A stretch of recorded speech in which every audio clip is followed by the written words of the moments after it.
Hello mga master! Welcome back again to our channel. Panibagong araw, panibagong kabanata na naman ang pagsamasamayin natin ngayong araw na ito. At kung bago ka sa ating channel, pag-click ang subscribe button and hit the notification bell para updated kayo sa ating mga susunod na videos.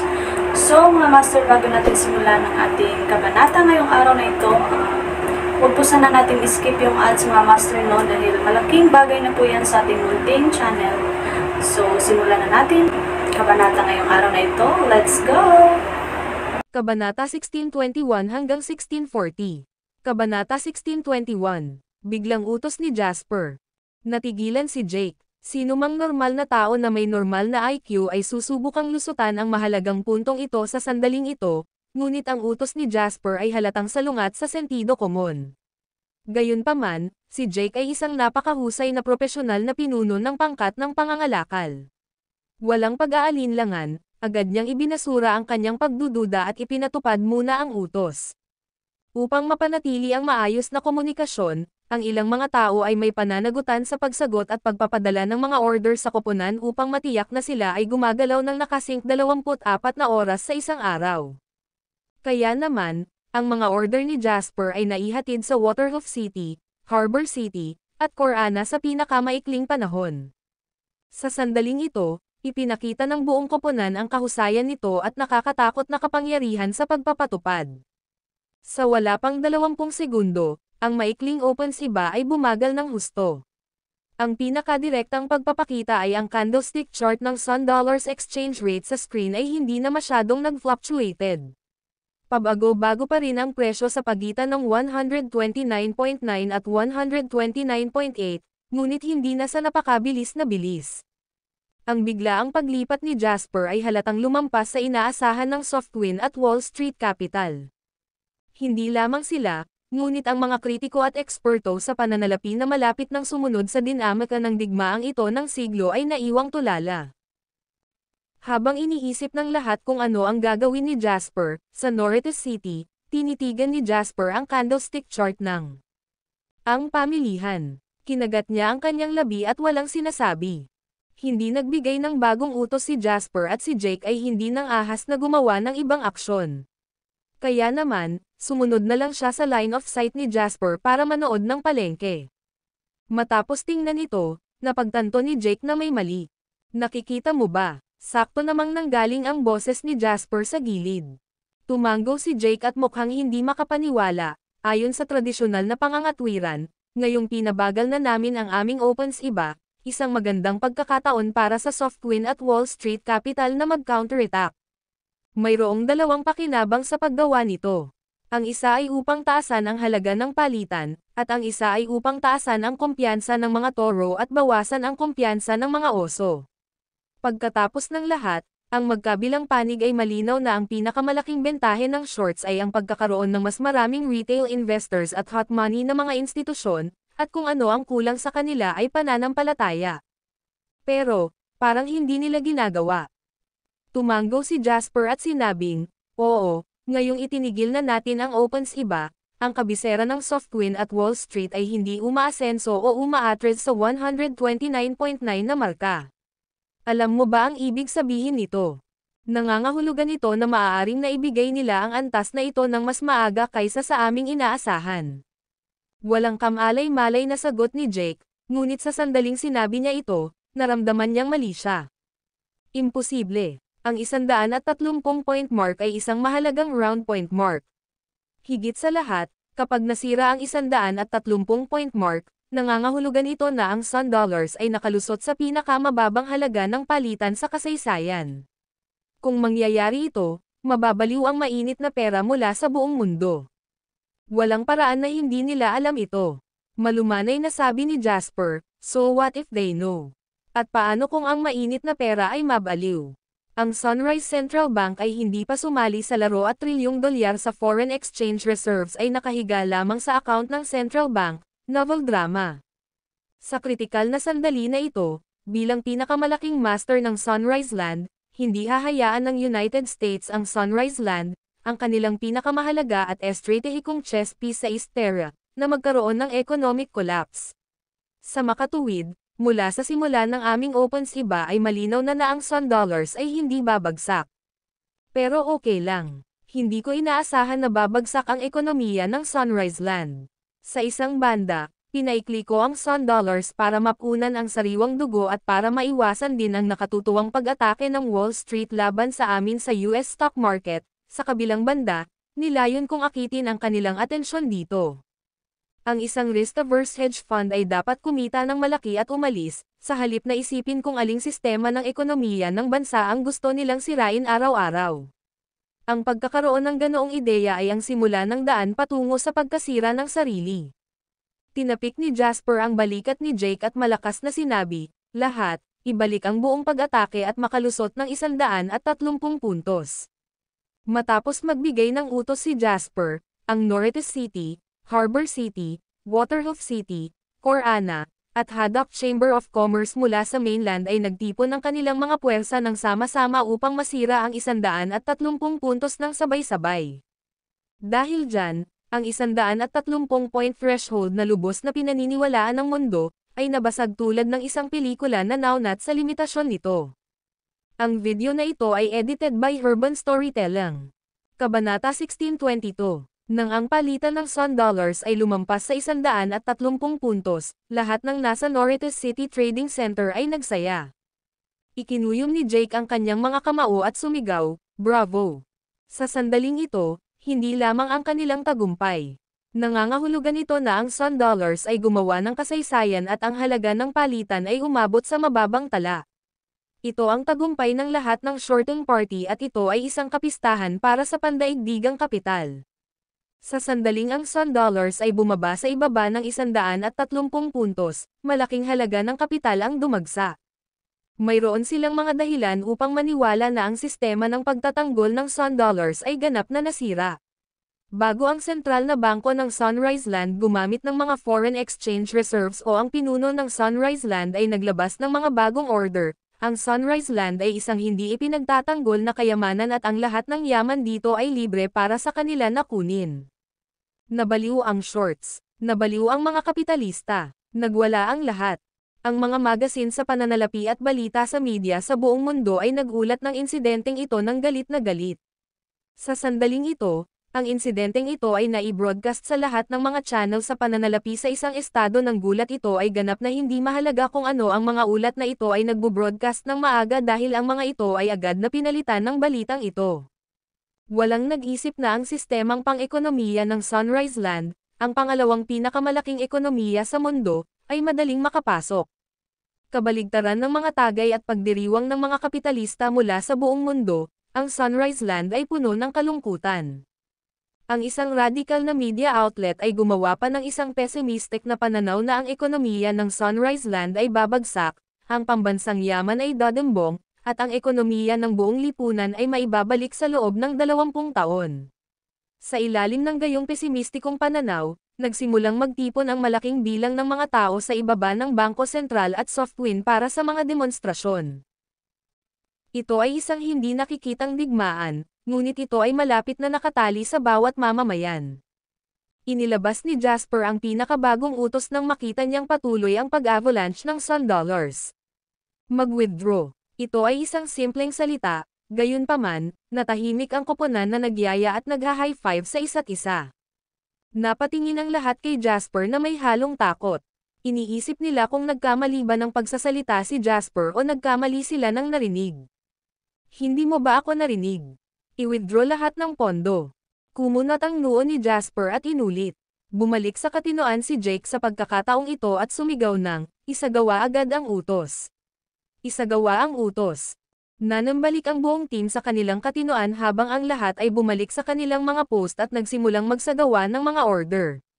Gayunpaman, puno pa rin ng pagkalito ang kanilang mga mukha. Ang sitwasyon ngayon ay parang inaakay sila ni Jasper na maghukay ng kanal para makadugtong sa ilog. Pagkatapos ng labis na pagsusumikap, ang mahusay na proyekto ay matatapos dahil ang pinakamalaking bato ay tinanggal at ang natitira na lang ay ipagpatuloy ang paghuhukay saglit. Gayunpaman, biglang hiniling ni Jasper sa lahat na kunin ang kanilang mga gamit at umuwi para sa hapunan. Ang ilang mga tao ay nalilito, at isang maliit na bilang. Kahit na ang mga tao ay nagalit, ngunit sa panahong ito, naunawaan din nila ang pagsasanay at awtoridad ni Jasper sa koponan, kaya walang nang ahas na lumabag sa utos ni Jasper. Sa sandaling ito, malayo sa Sunrise Land, ang punong tanggapan ng Softwind ay abala. Sir, mas maraming tao ang nagmamarcha pababa.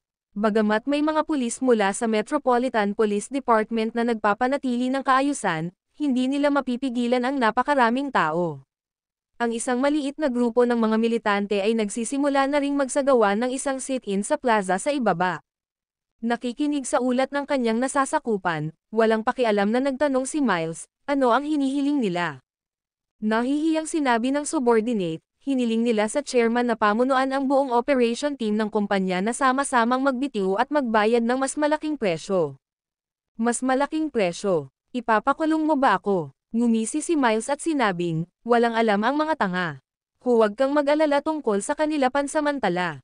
Sa sandaling ito, ang halaga ng palitan ng Sun Dollar ay bumagsak sa 134 na puntos.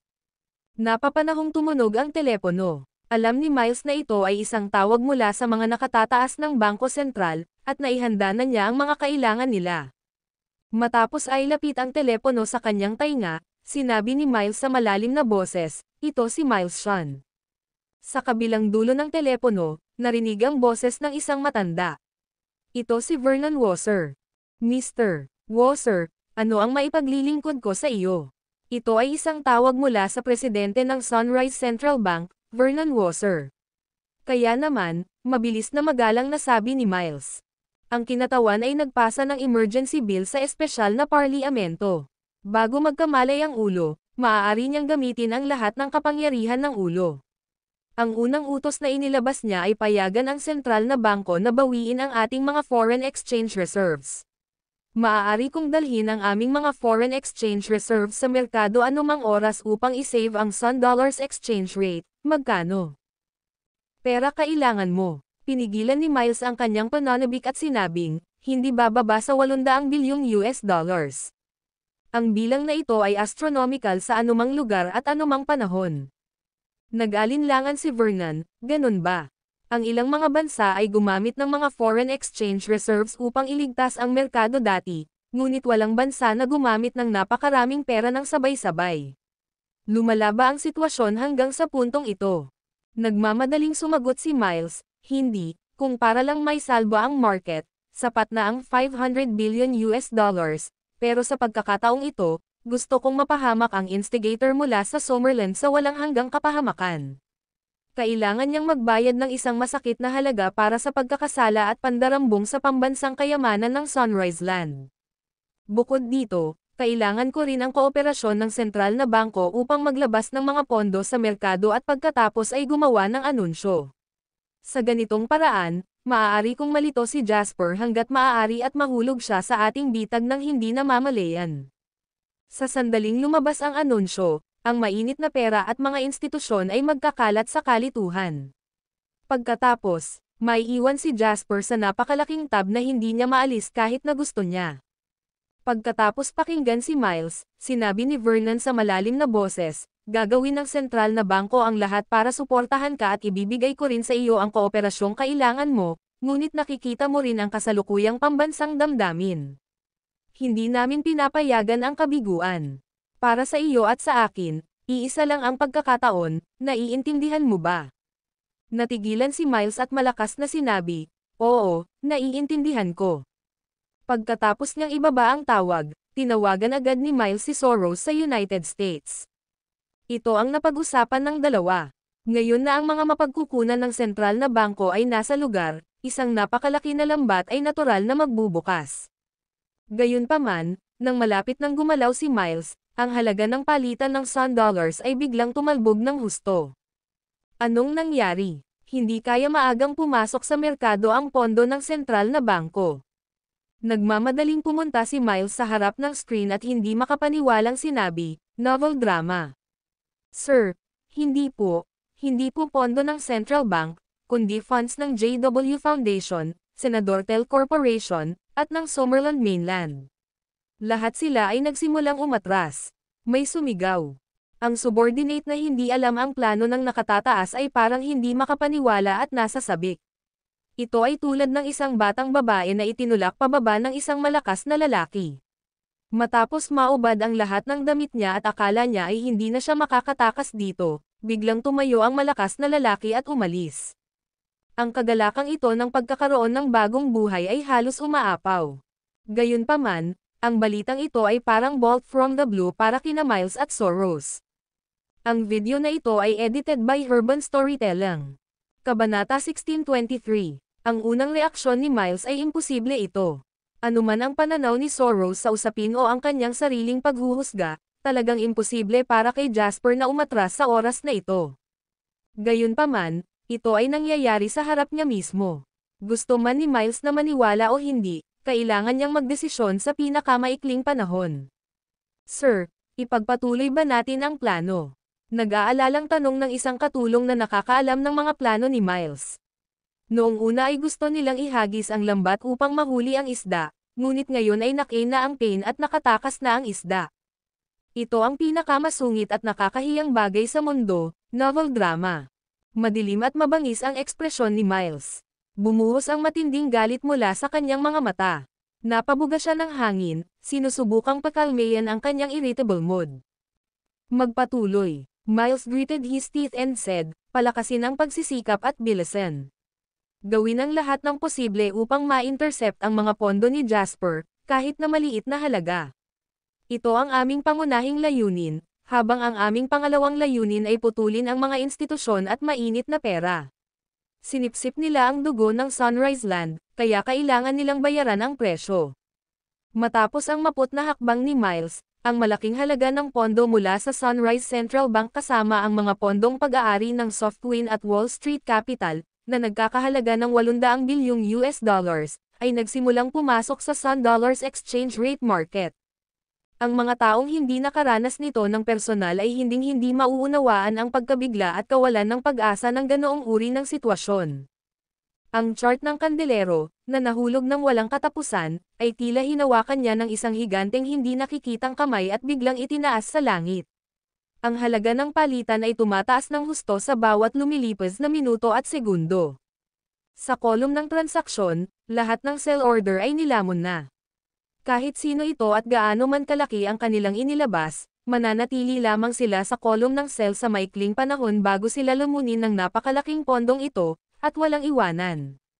Si Miles, na nangunguna sa lahat ng ito, ay hindi man lang natuwa. Kakatanggap lang kasi niya ng report. Ang Summerland Capital, kasama si Jasper sa kaibuturan nito, ay nakatakas. Ang kasuklam-suklam na lalaki na iyon mula sa Summerland.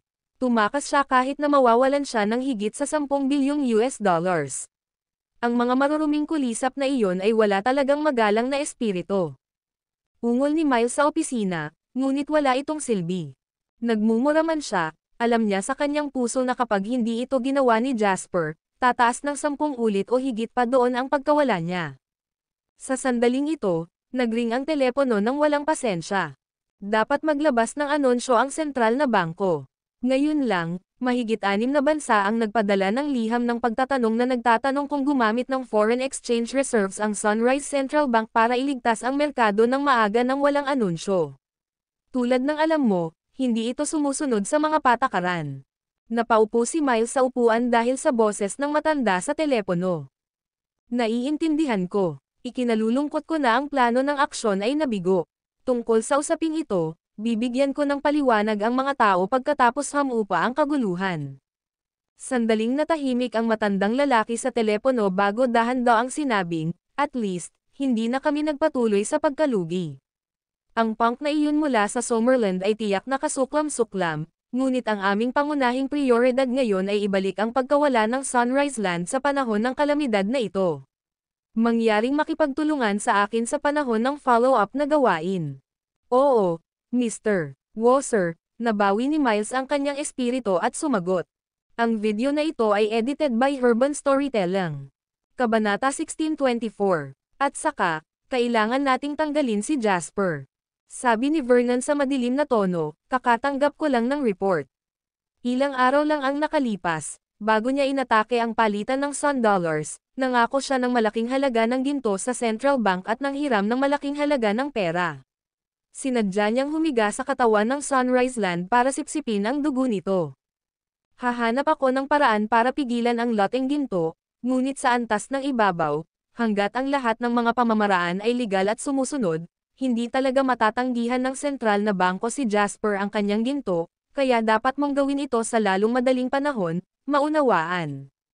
Kumunot ang noo ni Miles at sinabing, naiintindihan ko ang ibig mong sabihin. 2 minuto pagkatapos nilang ibaba ang tawag, nagsagawa ng press conference ang Sunrise Land.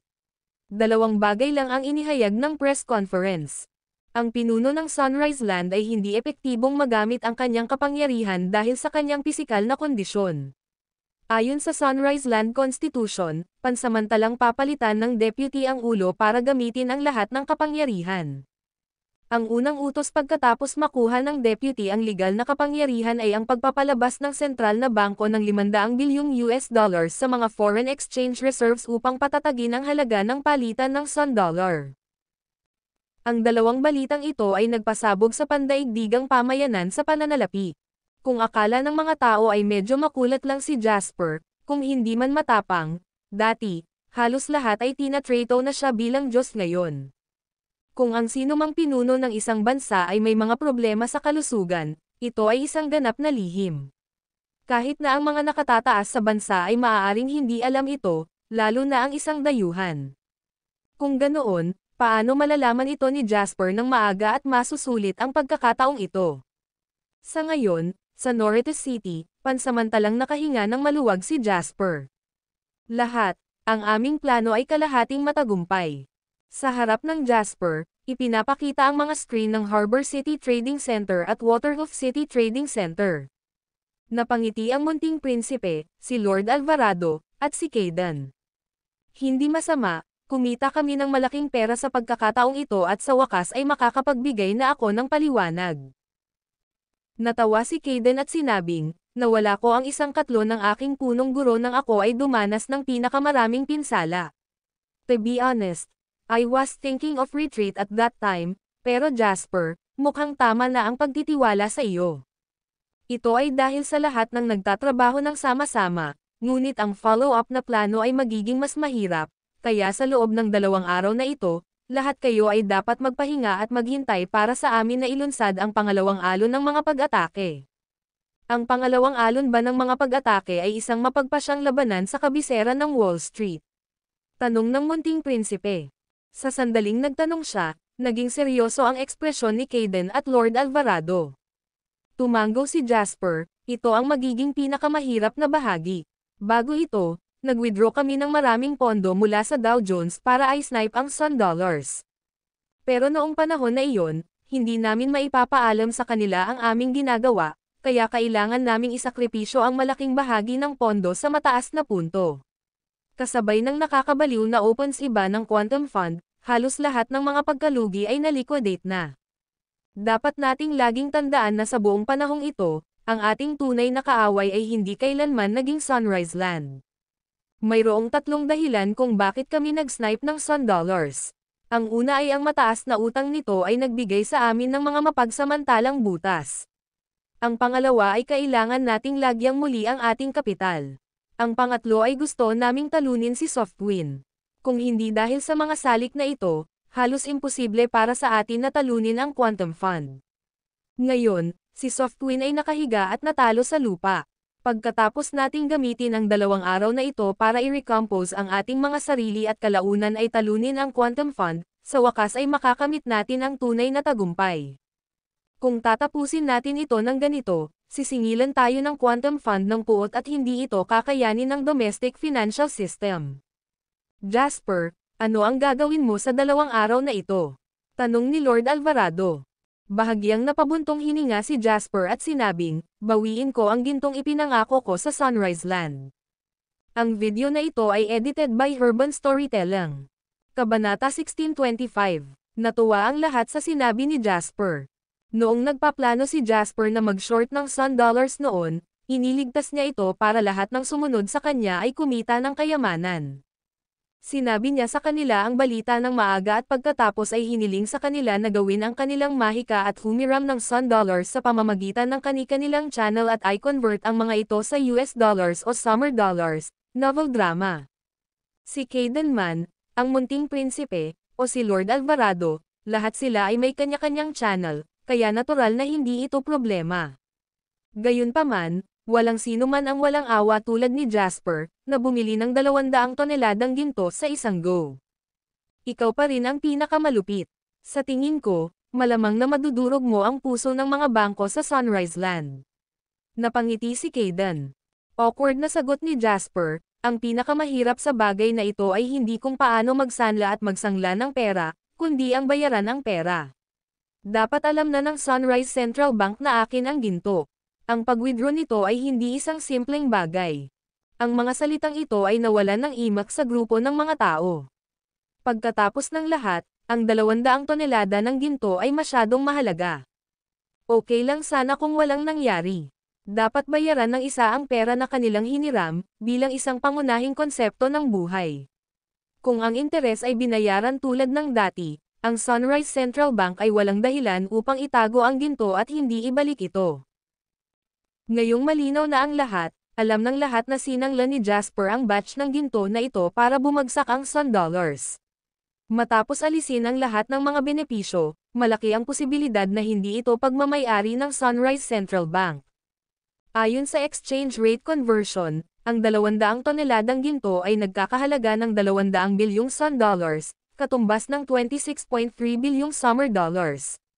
Gayunpaman, sa ngayon, kailangan pa ring ibalik ni Jasper ang 200 bilyong Sun Dollars, na maaaring ma-convert sa mahigit 10 bilyong Summer Dollars. Pagkatapos ng transaksyon, makakakuha sila ng tubo na higit sa 15 bilyong Summer Dollars. Ang kapangyarihan ng pakikidigmang pang-ekonomiya ay kitang-kita mula rito. Pagkatapos ng video call, kinontak ni Jasper si Adele. Sabihin mo, secretary kita at hindi mo nagawa ng maayos ang trabaho mo. Nakapunta ka na ba sa kumpanya simula nang sumali ka? Galit na sabi ni Jasper. Tamad na sabi ni Adele, okay, naging busy ako nitong mga ilang araw. Anong kailangan mo sa akin, boss? Iwi-withdraw ko ang ginto sa Sunrise Central Bank, sabi ni Jasper. Saglit na natigilan si Adele. Pagkatapos, masaya siyang nagtanong, pupunta ka ba mag-isa? Walang ibang makakagawa nito maliban sa akin, sabi ni Jasper. Sige, sabihin mo sa akin kung kailan ka pupunta sa Sunrise Land para makapagdala ako ng bouquet sa puntod mo sa parehong araw sa susunod na taon sa unang death anniversary mo, nakakagulat na sabi ni Adele. Natawa si Jasper nang marinig iyon. Nagmamalaki ka. Alam mo ba ang black market at mga bonus? Tanong ni Adele. Oo. Ngunit maaasahan ba ang mga bagay na iyon? Bagamat walang aktwal na karanasan si Jasper sa bagay na iyon, nakita niya ang ilang mga bagay na may kaugnayan dito noon. Ang black market ay isang underground market na hindi napapailalim sa mga legal na paghihigpit. Nandoon lahat. Mga uri ng nakakagulat na negosyo na isinasagawa doon. Sa madaling salita, hanggat mayroon kang pera at hanggat ito ay isang bagay na umiiral sa mundong ito, makukuha mo ito. Mayroong kahit isang deal ng mga nuclear warhead na magagamit noon, ngunit hindi kailanman natuklasan kung sila ay tunay o hindi. Bukod dito, isang bonus ang slang sa Hitman subdivision ng black market, na nangangahulugang mag-issue ng reward. Kung pinatay ng Hitman ang tao, makukuha nila ang bonus. Syempre mapagkakatiwalaan. Ang iyong bounty ay nasa ika-59 na pwesto sa mundo at ika-10 sa Terra. You're worth 200 million US dollars, natutuwang sabi ni Adele. Galit na galit si Jasper. 200 million lang ang halaga ng buhay ko. Tulungan akong maglagay ng mas maraming pera at itaas ito sa 1 bilyon. Ito ay isang insulto. Huminga ng mahina si Adele, stop being so glib. Dapat mong seryosohin ito. May mga elite hitmen talaga na gumagawa ng ganitong bagay. Kaya, hindi makatwiran kung pupunta ka sa ibang bansa o sa Sunrise Land ngayon. Kaya nga nandito ako para humingi ng pabor sa'yo. Tumawa si Jasper. Hindi. Ang video na ito ay edited by Urban Storytelling. Kabanata 1626. Nagtaas ng boses si Adele at sinabing, "I'm just an intelligence dealer. Hinding-hindi ako gagawa ng hit. Huwag mo nang isipin iyon. Walang nagtanong sa iyo na gumawa ng isang hit. I need you to help me get an identity para makapunta ako sa Sunrise Land ng Patago, naiintindihan mo ba?" Sabi ni Jasper. Kumunat ang noo ni Adele at sinabing, "Hindi ito napakahirap na bagay. Kung ito ay ibang tao, aayusin ko ito sa ilang minuto, ngunit hindi ito ganoon kadali para sa iyo. May pagkakaiba ba para sa iba't ibang tao?" Kumunat ang noo ni Jasper, iniisip kong nagtaas ng presyo si Adele doon at pagkatapos. "Boss, ganyan ka ba talaga kamangmang sa mundo o nagpapanggap lang na nalilito ka sa akin? Napakalaki ng ginawa mo. Alam mo ba kung ilang departamento sa Swallow Capital ang nagbabantay sa iyo ngayon? Mula sa seguridad hanggang sa ekonomiya hanggang sa katalinuhan, ikaw ay nakatakdang maging numero unong bagay ng pagmamasid." Galit na nagpatuloy si Adele, "Sa mga ganitong pagkakataon, hindi ko ba nililinlang ang sarili ko kapag nakakuha ako ng pekeng pagkakakilanlan para sa iyo?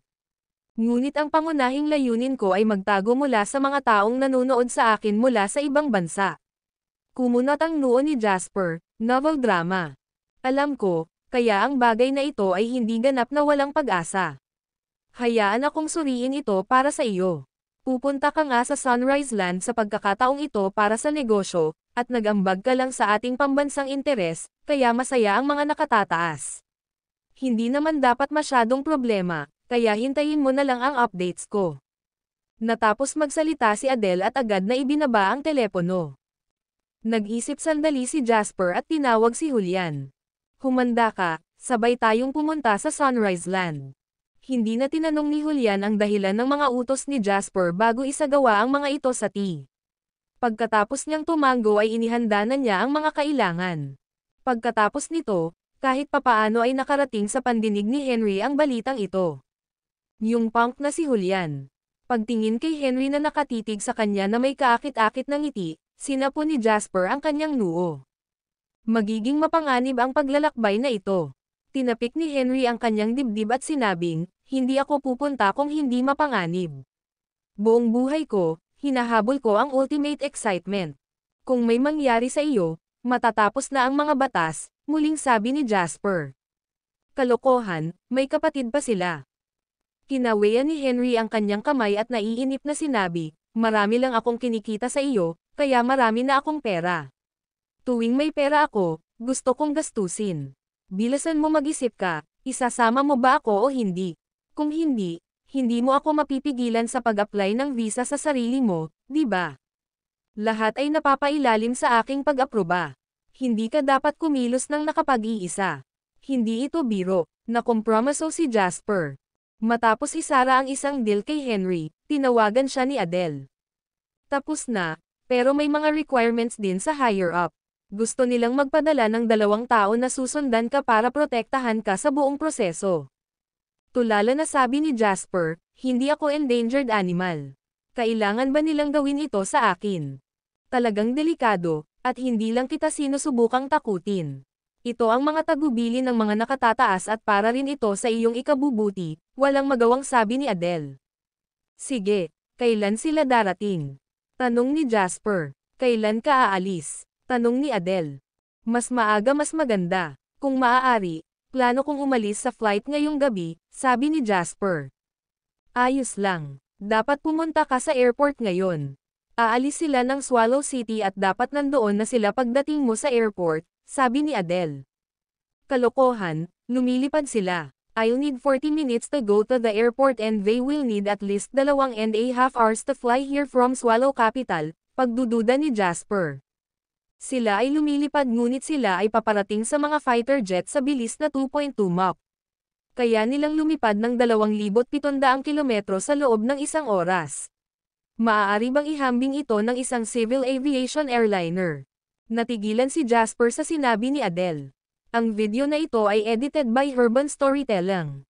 Kabanata 1627. Nang malaman ni Henry at Julian na may 2 tao na darating sakay ng mga fighter jet upang protektahan si Jasper sa kanyang paglalakbay sa Sunrise Land, ibang-iba ang kanilang reaksyon. Excited si Henry, "Novel drama. Damn, alam ko na. Nasiyahan ang matanda sa ganoong pagtrato noon.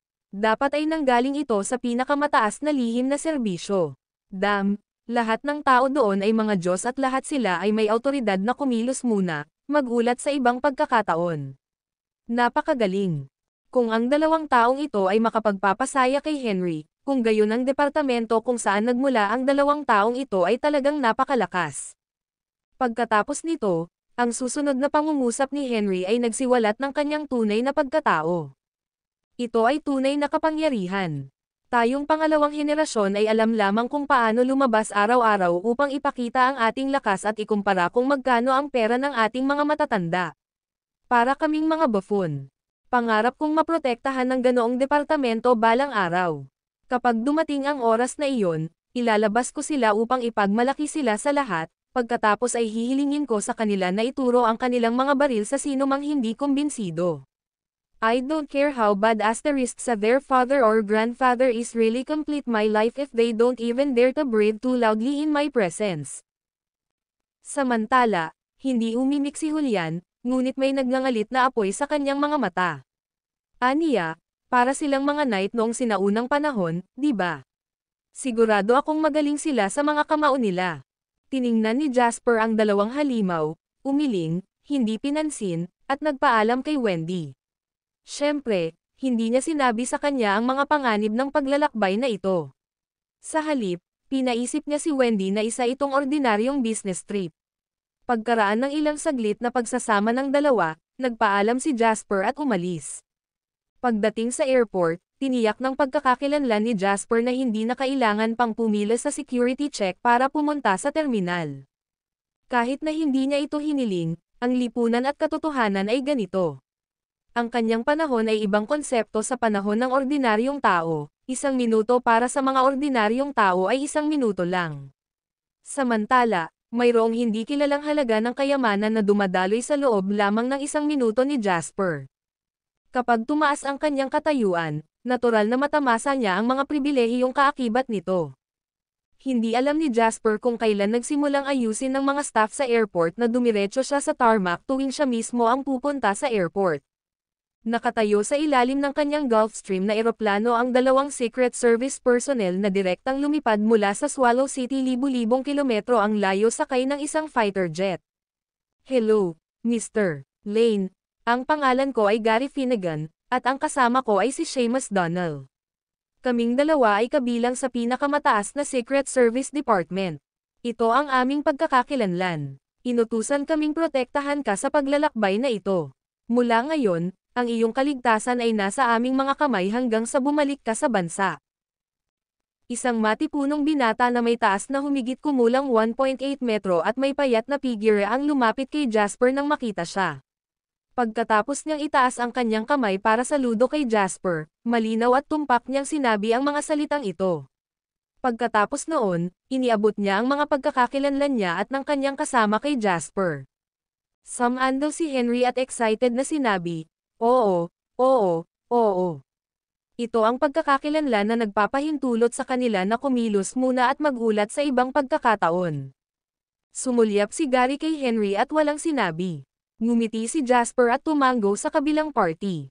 Sabi niya, hindi ako sundalo, kaya hindi mo na ako kailangang bigyan ng military salute, pero pinahahalagahan ko pa rin ang proteksyon mo at gagawin ko ang lahat para makipagtulungan sa iyo.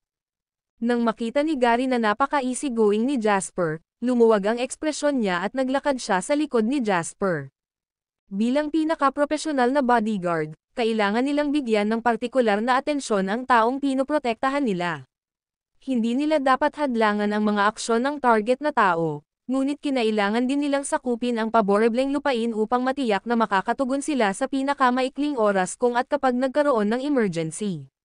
Sa makatuwid, sa ilalim ng normal na mga pangyayari, ang layo na humigit kumulang 1.5 metro sa likod ng target na tao ay magiging perpekto. Gayunpaman, ang distansya na ito ay pag-aari lamang ni Julian. Dahil dito, agad na sinalubong ni Gary ang tingin ni Julian. Ang gawain ng pagprotekta kay Jasper ay palaging kay Julian. Ngayon pa lang ay wala pa ring balak si Julian na talikuran ang posisyong sumisimbolo sa kanyang pagkatao kaya tinitigan niya si Gary at hinarap ito. Walang sinabi si Gary. Itinaas niya ang kanyang kamay sa isang high five at ikan-away ito kay Julian. Ngumisi si Julian. Matagal na niyang hinihintay ang trick na ito. Gagamitin niya ang kanyang lakas para patunayan na siya lang ang maaasahan ni Jasper para maging tagapagtanggol niya. Nagdampi ang mga palad ng dalawa sa hangin. Hindi agad sila naghiwalay, at may pagtataka sa mga mata ng isa't isa ilang sandali pa. Ang video na ito ay edited by Urban Storytelling.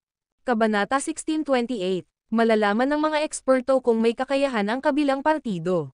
Nagkatinginan ang dalawa at ang kanilang mga tingin ay nag-apoy ng spark sa hangin. Ha! Panipi! Sabay na bamuka ang bibig ng dalawa at nagsisigawan. Hindi mataas ang volume, pero parang kulog sa pandinig ng mga tao. Sa sandaling ito, dahil malapit na silang lumipad, ang dalawang napakalaking makina ng eroplano ng Gulfstream ay umiinit. Alam ng mga taong nakasakay sa eroplano noon na kapag umiikot ang turbine ng eroplano, magiging malakas ang ingay para hindi marinig ng mga tao ang kausap nila kahit na magkaharap sila. Ganun pa man, naramdaman pa rin ni Jasper at Henry ang pananakit ng eardrums at nahihilo sila matapos marinig ang sigaw ng dalawang lalaki. Pagtingin muli kina Gary at Julian, isa-isa silang umatras ng kalahating hakbang. Ang pansamantalang laban na ito ay halatang pantay-pantay.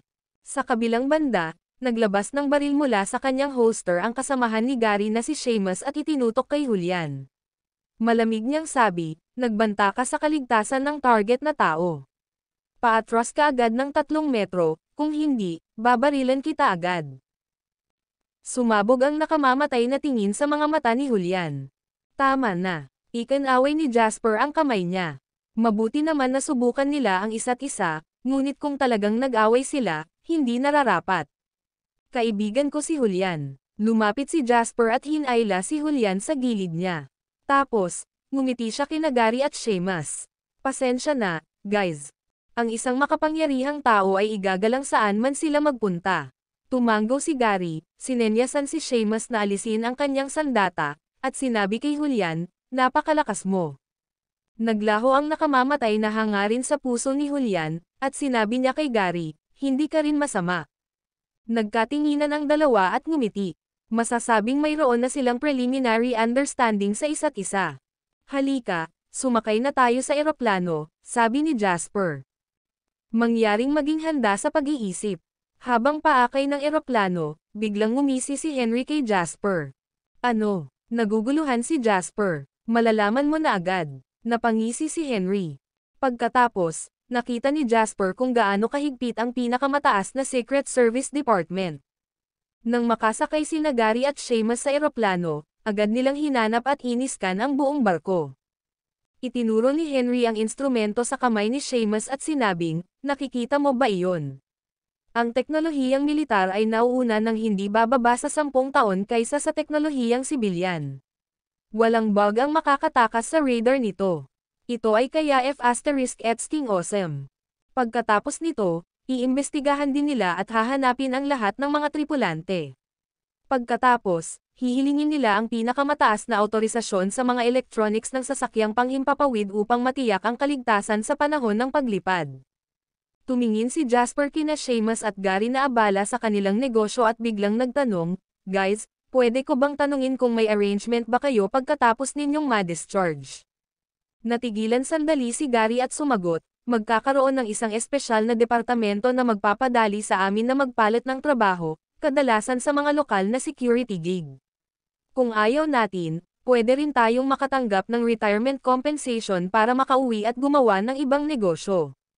Ang ilang malalaking boss ay hahanap ng mga channel upang mag-recruit ng mga pinaalis na tauhan upang protektahan ang kanilang sarili, ngunit hindi ito isang bagay na maaaring makuha ng mga ordinaryong tao kahit na mayroon silang pera. Kailangan nilang makakuha ng pag-aproba at maaari lamang silang makakuha ng maximum na 2 na nakatalaga sa bawat sambahayan. My family has 6, pagmamalaki ni Henry. Jasper, gusto mo bang i-recruit sila? Lumingon si Julian ng diretso kay Jasper. Ngumiti ng mapait si Jasper. Pag-iisipan ko kapag may pagkakataon. Hindi ko naiisipin ngayon, pero baka sa hinaharap.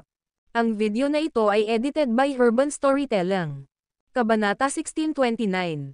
Ang gawain ni Gary at Seamus ay napakametikuloso na halos nakakapagod. Hindi nila tatanawin ang anumang sulok o detalye. Hanggat naramdaman nila na ang isang lugar ay kainahinala, susuriin at i-audit nila ito ng hindi bababa sa 3 beses, at pagkatapos masuri ang antas ng panganib, pagkatapos ay isasaalang-alang nila kung tutugan ito, novel drama. Halimbawa, ang co-pilot ng flying team, na ginastos ni Jasper ng daan-daang libo sa isang buwan, ay umiinom ng alak ngayon. Sa totoo lang, hindi siya sinisisi ni Jasper. Kung tutusin, kadalasan, gagamitin niya ang kanyang eroplano ng ad hoc. Ang mga tao ay mayroon ding sariling buhay at pakikipag-ugnayan sa lipunan. Ang pag-inom ng ilang alak ay hindi maiiwasan. Gayunpaman, hindi ito mapapatawad para kina Gary at Seamus. Mr. Lane, sinuri namin ang pagkakakilanlan ng co-pilot. Siya ay may 15 taong karanasan sa paglipad na may higit sa 8,000 oras ng paglipad at ang kanyang relasyon sa lipunan ay simple. Ayon sa rating namin, ligtas siyang tao, pero nakainom siya ng alak, kaya bawal siyang magpalipad ng eroplano. Maislan na sabi ni Gary kay Jasper. Sa oras na ito, hindi napigilan ng kapitan ang sumingit, ngunit ang eroplano ng Gulfstream ay kailangang magmaneho ng 2 tao. Hindi namin maantala ang schedule. Kumunat ang noo ni Jasper. Mahinahong sinabi ni Gary, okay lang, si Seamus ang maaaring maging co-pilot. Bilang piloto ng isang lehitimong fighter jet, hindi estranghero si Seamus sa iba't ibang airliner ng civil aviation. Bagamat ito ang kanyang unang pagkakataon na nagmamaneho ng isang Gulfstream na eroplano, ang nangungunang pribadong negosyong sasakyang panghimpapawid ay may isang mataas na antas ng automation.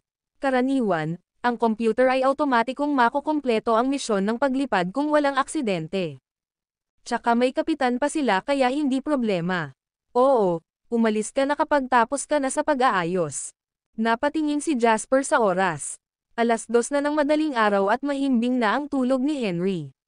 Kaya naman, wala rin siyang oras na mag-aksaya rito. Sa ilalim ng kaina hinalang mga mata ng kapitan, ang walang ekspresyon na si Seamus ay pumasok sa sabungan. Hindi alam ni Jasper ang nangyari sa sabungan, ngunit maayos at matatag ang buong biyahe. Sa oras na lumapag ang eroplano sa Handel Airport sa eastern capital ng Sunrise Land, 6:30 na ng umaga. Binuksan ni Jasper ang kanyang mga mata at nakita ang araw sa umaga na nagwiwisik ng mga unang sinag ng sikat ng araw mula sa abot tanaw. Nagniningning ito sa patag at malawak na runway ng paliparan, na tila isang panaginip. Humikab si Jasper at bumangon. Ang bentahe ng isang pribadong jet ng negosyo ay maaari mong ituring ito ng buo bilang iyong pangalawang tahanan. May kama at banyo para maligo, at pwede rin silang manood ng sine o maligo kung gusto nila. Pagkatapos maghilamos ay lumabas ng eroplano si Jasper kasama si Henry na walang tigil sa paghikab.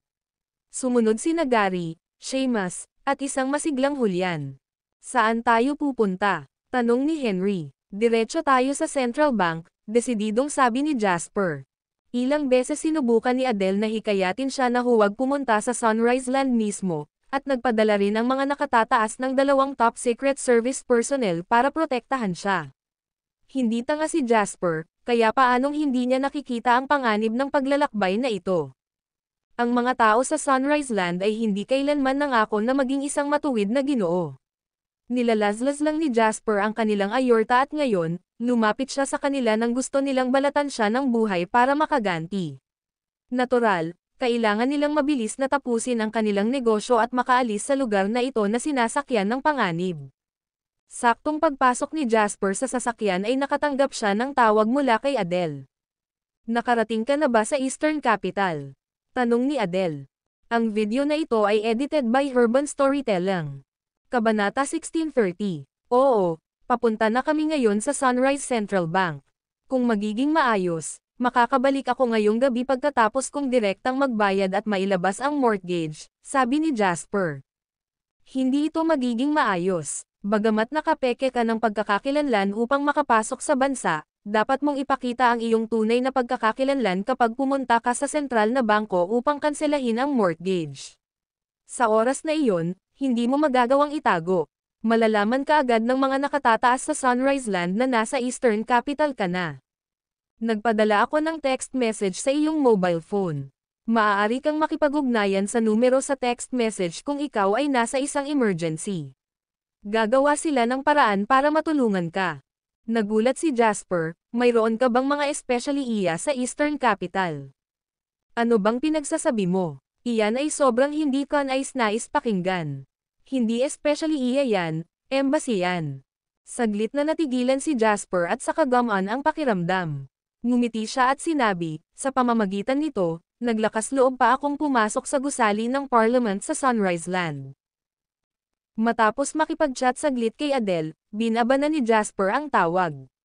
Sa sandaling ito, ang kotse ay dumating sa harap ng punong tanggapan ng sentral na bangko. Bumaba si Jasper sa sasakyan at nakita ang mga taong papasok at lalabas sa Central Bank.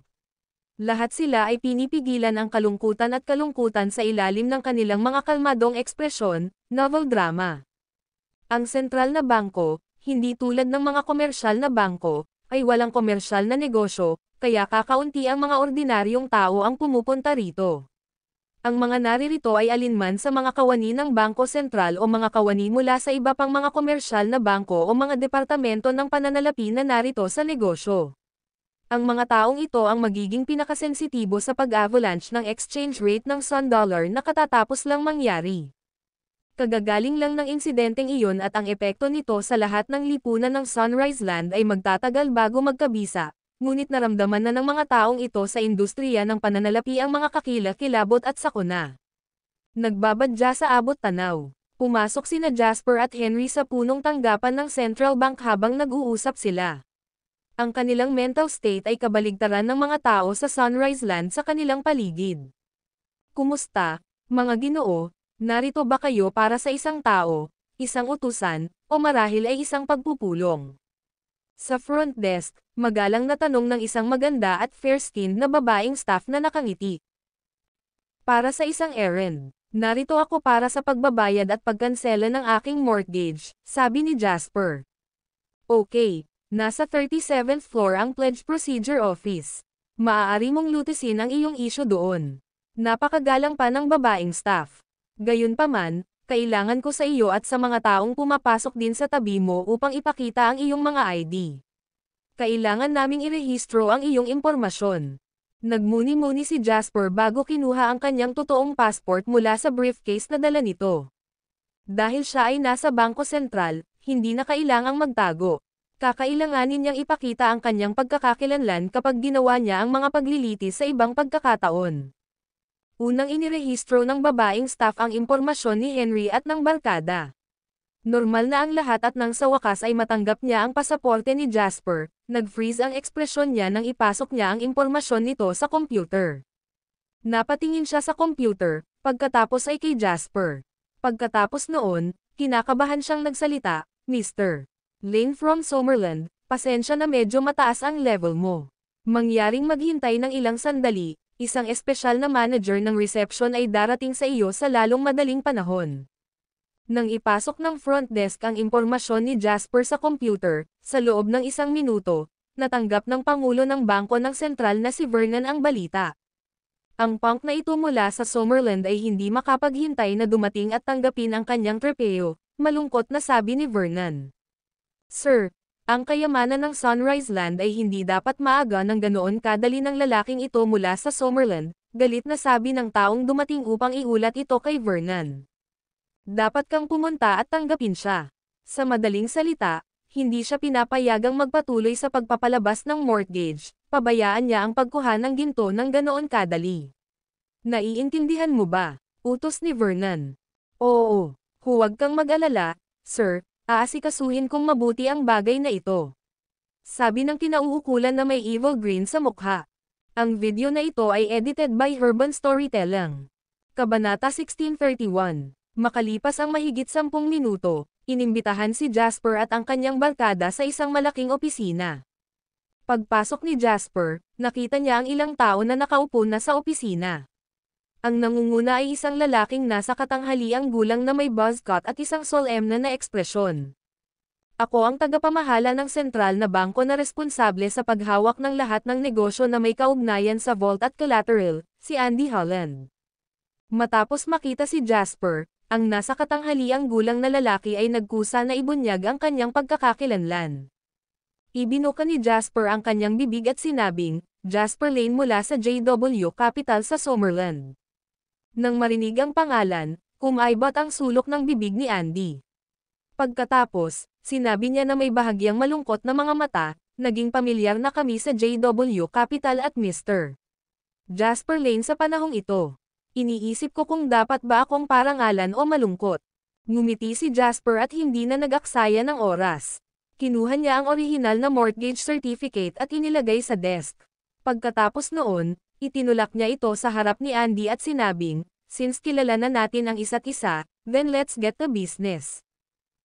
Nag-pledge ako ng 200 toneladang ginto sa Sunrise Central Bank kalahating buwan na ang nakalipas at ngayon ay plano kong bayaran ang pera ng may interes at bawiin ang aking ginto. Sinulyapan ni Andy ang mortgage certificate at hindi gumalaw. Sa halip, sinabi niya, Mr.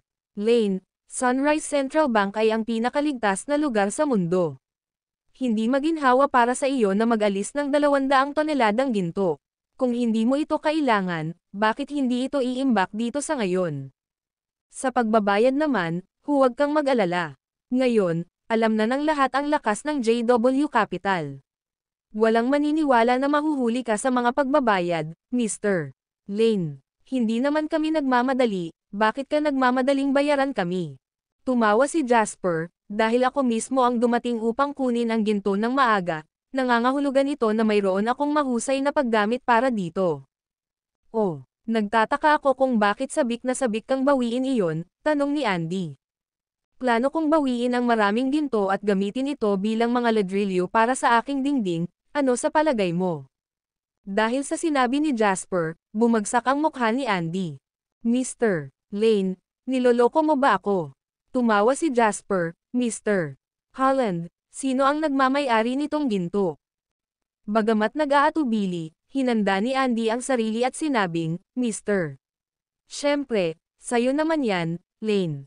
Kung gayon, may kinalaman ba ito kay Mr. Holland o Sunrise Central Bank kung ibabalik ko sila upang gamitin bilang mga brick? Ang mga salita ni Jasper ay naging dahilan kung bakit si Andy ay sobrang pasibo. Kahit na ang mga bagay na sinala ng isang pawn shop ay maaaring matubos sa loob ng isang partikular na panahon. Ito ang naging panuntunan mula pa noong sinaunang panahon. Hindi banggitin na pansamantalang isinangla ni Jasper ang loteng ginto sa sentral na bangko, at ngayon ay narito siya upang tabyusin ito ng may interes ng same time. Ito ay tama at nararapat. Gusto man ni Andy na tumalikod sa utang, hindi niya maitatanggi ang katotohanan ito. Mr. Lane, nakasaad sa terms ng mortgage contract natin ang petsa ng pagbabayad, kaya dapat sundin natin ang kontrata. Bilang huling paraan, nagpasya si Andy na gamitin ang kontrata para ihinto ang Jasper, novel drama. Ngumisi si Jasper pero hindi na nagulat sa sinabi ni Andy. Aniya, nakasaad din sa kontrata ang parusa kung sakaling masira ang kontrata. Ang default ay magbayad ng 3 beses ng interes para sa isang araw. Dahil pinipilit mong sabihin na ang aking maagang pagbabayad ay isang paglabag sa kontrata, pagkatapos ay multa, babayaran kita ng 3 beses ng interes. Ang kontrata ay pinirmahan para sa isang buwang pagkakasangla. Ngayon, mahigit 20 araw na lang ang lumipas, kaya ituturing ko itong 10 araw na mas maaga. Ang 3 beses na interes para sa 10 araw na ito ay ilang milyong summer dollars lamang. Kayang-kaya ko. Nagnganga ang ngipin ni Andy. Nahabol ba niya ang interes? Ang video na ito ay edited by Urban Storytelling. Kabanata 1632. Noong nasa ganitong antas sila, biro ang milyon-milyong summer dollars. Ang gusto ni Andy ay pigilan si Jasper sa pagkuha ng ginto. Hindi ito isang bagay ng interes. Kami sa Sunrise Land ay nagtataglay ng isang mahigpit na diwa ng contractual. Dahil napagkasundoan namin ang isang tiyak na oras, dapat naming gawin ang lahat sa oras na iyon. Hindi natin ito magagawa kahit isang oras ng maaga. Napasandal si Jasper sa malambot na upuan habang pinagmamasdan si Andy na gumagawa ng mataimtim na panata. Pagkatapos, pinagkrus niya ang kanyang mga daliri, pinaikit ang kanyang mga mata, at ngumiti, sa madaling salita, balak ng Sunrise Central Bank na tumalikod sa utang. Pagkasabi niya nito ay biglang naging tense ang atmosphere sa maluwag at maliwanag na conference room. Diretso ang tingin ni Andy kay Jasper, at unti-unting nawala ang pekeng magalang ng ngiti sa mukha nito. Bagamat buong oras ay nakatingin si Jasper kay Andy, hindi man lang ito naabala sa kanya. Alam niyang kasangkapan lang si Andy na ipinadala ng Sunrise Central Bank para maantala at pigilan siya. Kung hindi si Andy, maaaring kahit sino pa. Ang dapat makipag-usap kay Jasper ay ang tunay na pangunahing senior ng sentral na bangko. Hindi sapat si Andy. Kung ipipilit ni Mr. Lane na isipin iyon, wala akong masasabi tungkol dito. After the fallout, hindi na nag-abalang ituloy ni Andy ang kanyang act. Nagkibit balikat siya at ipinakita kay Jasper ang ekspresyon na katumbas ng anong magagawa mo sa akin. Ngumiti siya at sinabing, kung naramdaman ni Mr. Lane na hindi maganda ang serbisyo ko, maaari kang magsampa ng reklamo laban sa akin anumang oras. Siyempre, maaari mo ring direktang subukang idmanda ang sentral na bangko at magkaroon ng desisyon ng korte kung dapat ibalik ng sentral na bangko ang ginto. Magreklamo. Ang sentral na bangko ang unang nag-autorize kay Andy na gawin ito, kaya anong silbi kung magreklamo sila? Idmanda sila. Isang dayuhan na nagdemanda sa Central Bank ng Sunrise Land sa korte ng Sunrise Land. Hindi ba iyon ang pagbaril sa sarili sa paa? Kahit na ang hukom ng Sunrise Land ay gumawa ng hatol na pabor kay Jasper, ang kaso ay maaantala din ng walang katiyakan. Sa ganitong paraan, nakamit din ng sentral na bangko ang mga layunin nito, novel drama. Malamig ang mga mata ni Jasper. Bagamat inaasahan niyang matugunan ang paglaban sa pagkuha ng ginto mula sa Sunrise Land, ang mga bagay ay umunlad pa rin sa hindi gaanong kanais-nais na paraan. Frankly speaking, dahil nandito ako ngayon, kailangan kong kunin ang ginto. Aalisin ko ito kahit papayag ka o hindi. Napatawa si Andy dahil sa sinabi ni Jasper. Ibinuhos niya ang lahat ng pagkukunwari ng kabaitan at nagtanong, sino ka sa palagay mo? Ikaw na kasuklam-suklam na punk mula sa Summerland, ginamit mo ang exchange rate difference para sipsipin ang dugo ng Sunrise Land at naglakas loob ka pa ring bawiin ang ginto. Dapat naisip mo ang araw na ito kung kailan mo isinangla ang napakaraming ginto. Sabihin ko sa iyo, imposibleng maaga mo ang ginto. Kung ikukumpara sa pagkalugi na idinulot mo sa Sunrise Land, ito ay maliit lamang na halaga ng interes. Maaari itong ituring na isang aral para sa iyo. Ang Sunrise Land ay hindi isang lugar kung saan maaari mong gawin ang anumang gusto mo. Tinitigan ito ni Jasper habang sinasabi ito ni Andy. Matapos niyang hintayin na matapos si Andy, dahan-dahan niyang sinabi, okay, I can rest assured since this is your attitude. Malapit na akong magdaos ng press conference sa ibaba ng Sunrise Central Bank sa ilalim ng pangalan ng JW Capital. Maniwala ka sa akin, gagamitin ko ang lahat ng mga mapagkukunan na mayroon ako upang maikalat ang sinabi mo sa buong mundo sa unang pagkakataon na mayroon ako. Kapag nangyari iyon, malalaman ng mga tao sa buong mundo kung gaano kasuklam-suklam ang sentral na bangko ng Sunrise Land. Kapag nangyari iyon, may mga taong handang makipag-partner sa iyo. Mawawalan ako ng 200 toneladang ginto, ngunit ang mawawala sa iyo ay ang kredibilidad ng Sunrise Land, ang iyong buong bansa. Ang video na ito ay edited by Urban Storytelling. Kabanata 1633. Dahil sa mga sinabi ni Jasper ay nag-igting ang sulok ng bibig ni Andy. Alam na niya na kayang guluhin ni Jasper ang buong Sunrise Land, kaya tiyak na hindi simpleng tao si Jasper. Gayunpaman, hindi niya inaasahan na magiging ganito kahirap ang lalaking ito. Kung si Jasper ay magsisimula ng isang press conference ng walang taros, ito ay tapos na. Ang Sunrise Central Bank ay talagang magiging katatawanan ng mundo. Mahirap sabihin kung ano ang mangyayari sa Sunrise Central Bank at Jasper kung mangyayari iyon, ngunit bilang kasangkapan, hindi may iwasang mapatalsik kaagad si Andy. Jasper, ang lakas ng loob mong gawin yon. Alam mo ba kung gaano karaming mga tao mula sa iba't ibang panig ng mundo ang naghahanap ng iyong kinaroroonan at ilang tao ang gustong mamatay ka ngayon? Naglakas loob ka pa bang magsagawa ng press conference na ito? Agresibong tanong ni Andy, novel drama. Bakit hindi natin subukan ito? Tanong ni Jasper. Panipi kuwit panipi. Nagnganga ang ngipin ni Andy at hirap na tumayo. Sinabi niya, manatili ka rito at bigyan mo ako ng ilang minuto. Nang makaalis si Andy, tumabi si Henry kay Jasper at sinabing, wala talagang pakialam ang batang ito. Paano kung determinado silang hindi ibalik sa iyo ang ginto? Hindi ito magiging ganoon kadali. Kumunat ang noo ni Jasper at sinabing, if worst comes to worst, susuko na lang tayo sa ginto, pero siguradong hindi ito magpapagaan ng pakiramdam nila. Malamig na ngumuso si Henry at sinabing, paano magkakaroon ng ganoong simpleng bagay sa mundo? Talaga bang ibibigay natin ito kung tumanggi silang ibalik? Ang usaping ito ay hindi na kaya ni Andy. Malapit nang dumating ang isang taong talagang makakapagpasya sa usaping ito. Gawin natin ito ng paisa-isa. Bahagyang kumunat ang noo ni Jasper. Ang saloobin ng Sunrise Central Bank ay mas determinado at palihis kaysa sa inaasahan niya. Kung talagang determinado ang grupong ito ng mga tao na tumalikod sa utang, walang kapangyarihan si Jasper na pigilan sila. Pagkatapos ng lahat, sila ay nasa lupain ng ibang tao. Ang pangunahing dahilan din ay niloko niya lang sila. Kung nagpa siya ang Sunrise Central Bank na gawin ang lahat, walang sino man ang makakagawa ng anuman tungkol dito. Kung tutuusin, ito ang kagustuhan ng isang bansa. Hindi masyadong mayabang si Jasper para isipin na makakalaban niya ang isang bansa. Maya-maya, bumukas muli ang pinto ng meeting room. Sa pagkakataong ito, pumasok si Andy na may kasamang matandang lalaki. Ako si Vernon Wasser, presidente ng Sunrise Central Bank.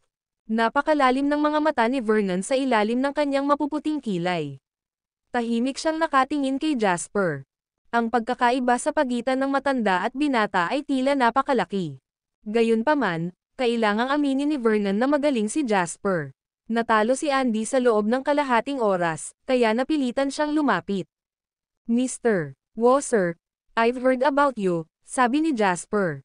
Kinawayan ni Vernon ang kamay at hindi na tinuloy ang magalang na salita ni Jasper. Sa halip, sinabi niya, alam ko na ang iyong intensyon. Kinikilala ko na ang maagang pagbabayad ay hindi isang paglabag sa kontrata hanggat sapat na interes ang binabayaran. Tumanggaw si Jasper at walang sinabi. Alam niyang hindi pa tapos si Vernon. Sure enough, pagkatapos ngumiti ng bahagya, ipinakita ni Vernon ang kanyang mga card. Gayunpaman, ang vault ng Sunrise Central Bank ay sumasailalim kamakailan sa ilang mga pag-upgrade. Ayon sa mga alituntunin, walang sino man ang pinapayagang pumasok sa vault ng Central Bank sa espesyal na panahon na ito, kaya Mr. Lane, kung gusto mong bawiin ang iyong ginto, natatakot ako na baka mahirap ito. Nang marinig iyon, napabuntong hininga si Jasper. Ang video na ito ay edited by Urban Storytelling. Kabanata 1634. Mas maganda ba ang pahayag ni Vernon kaysa kay Andy? Medyo, pero mahina pa rin. Gayunpaman, ang problema ay ipinakita ni Vernon ang kawalang hiyaan ng isang politiko sa buong kaluwalhatian. Hindi niya pinag-usapan ang tungkol sa kontrata, at hindi niya pinag-uusapan ang mga nakakahiyang personal na hinaing. Anong halaga ng palitan? Hindi ba nakakahiyang pag-usapan kung paano na-crush ang Sun Dollars ng Sunrise Land ng isang dayuhan tulad ni Jasper? Sa kabila nito, sapat na ang vault upgrade bluff ni Vernon para harangan ang pag-urong ni Jasper. Mr. Wasser, hayaan mo akong ulitin ang sarili ko. Dahil nandito ako ngayon, talagang aalisin ko ang ginto, sabi ni Jasper. Bahagyang sinabi ni Vernon, hinding-hindi sasadyain ng Sunrise Central Bank ang alinman sa mga ari-arian na ipinangako ng isang customer, ngunit ang pagbabago at pag-upgrade ng vault ay isang problema na hindi maiiwasan. Kaya natatakot ako na kailangan kong hilingin sa iyo na maghintay ng ilang sandali, Mr. Lane. Pagkatapos ma-upgrade ang vault, ihahatid namin ang ginto sa iyong pintuan. At, bilang kabayaran, ipinapangako kong iwawaksi ko ang lahat ng iyong interes. Kawalanjian ni Vernon na ikinatawa ni Jasper. Hoy, matandang lalaki. Hindi na napigilan ni Henry ang sarili. Inip niyang tiningnan si Vernon at sinabing, sa tingin mo ba lahat ng taga-Summerland ay tanga? Anong pag-upgrade at pagbabago ng vault? Siguradong nagsisinungaling ka. Mayroon ka bang lakas ng loob na kunin ako para tingnan? Hindi alintana ni Vernon ang pagiging unreasonable ni Henry. Sabi niya sa relax, ang treasury ang pinakamahalagang lugar sa Central Bank. Siyempre, hindi ako pwedeng magpapasok ng kung sino-sino lang. Tumigil ka na sa kalokohan. Mayroon kaming 200 toneladang ginto, Ngunit sa tingin mo kami ay kahit sino lang. Diretso na tumayo si Henry at sinabing may malamig na mukha, ako ang laging tumatanggi sa iba ngunit ito ang unang pagkakataon na ang iba ay tumalikod sa akin. Ano nga ba ang sentral na bangko? Nagawa naming i-crash ang exchange rate mo ngayon lang. Ngayon, nahihirapan ka sa internal strife, di ba? Narinig ko na ang gabinete sa terminong ito ay sama-samang magbibitiw kasunod ng pagkawala ng malay mo. Sa oras na iyon, mahirap sabihin kung magiging ligtas ang iyong posisyon bilang presidente ng sentral na bangko, ngunit mayroon ka pa ring lakas ng loob na makipag-usap sa akin dito. Novel drama. Sa totoo lang, maaaring si Vernon ang kauna-unahang presidente ng Bangko Sentral sa bansa na pinagalitan at tinuturing na talking she asterisk T. Malungkot ang mukha ni Vernon. Ang pangalan mo ay Henry Lo, hindi ba? Buong pagmamalaking sagot ni Henry, oo, ako iyon. Biglang bumangon si Vernon at nagmura, kahit nandito ang lolo mo, hindi siya maglalakas loob na kausapin ako ng ganito. Sino ka sa tingin mo? Ang mga gawain ng gabinete ay lubos na confidential sa ating bansa. Bilang isang dayuhan, ano ang karapatan mong malaman ang tungkol dito? Ngayon ay may dahilan na ako para maghinala na mayroon kang hindi pangkaraniwang layunin sa pagpasok sa Sunrise Land. Kaya kung magsumbong at ipaaresto ka. Pagkarinig nun ni Henry ay agad na nag-init ang ulo niya. Nang sisabog na siya, ipinatong ni Jasper ang kamay niya sa balikat niya.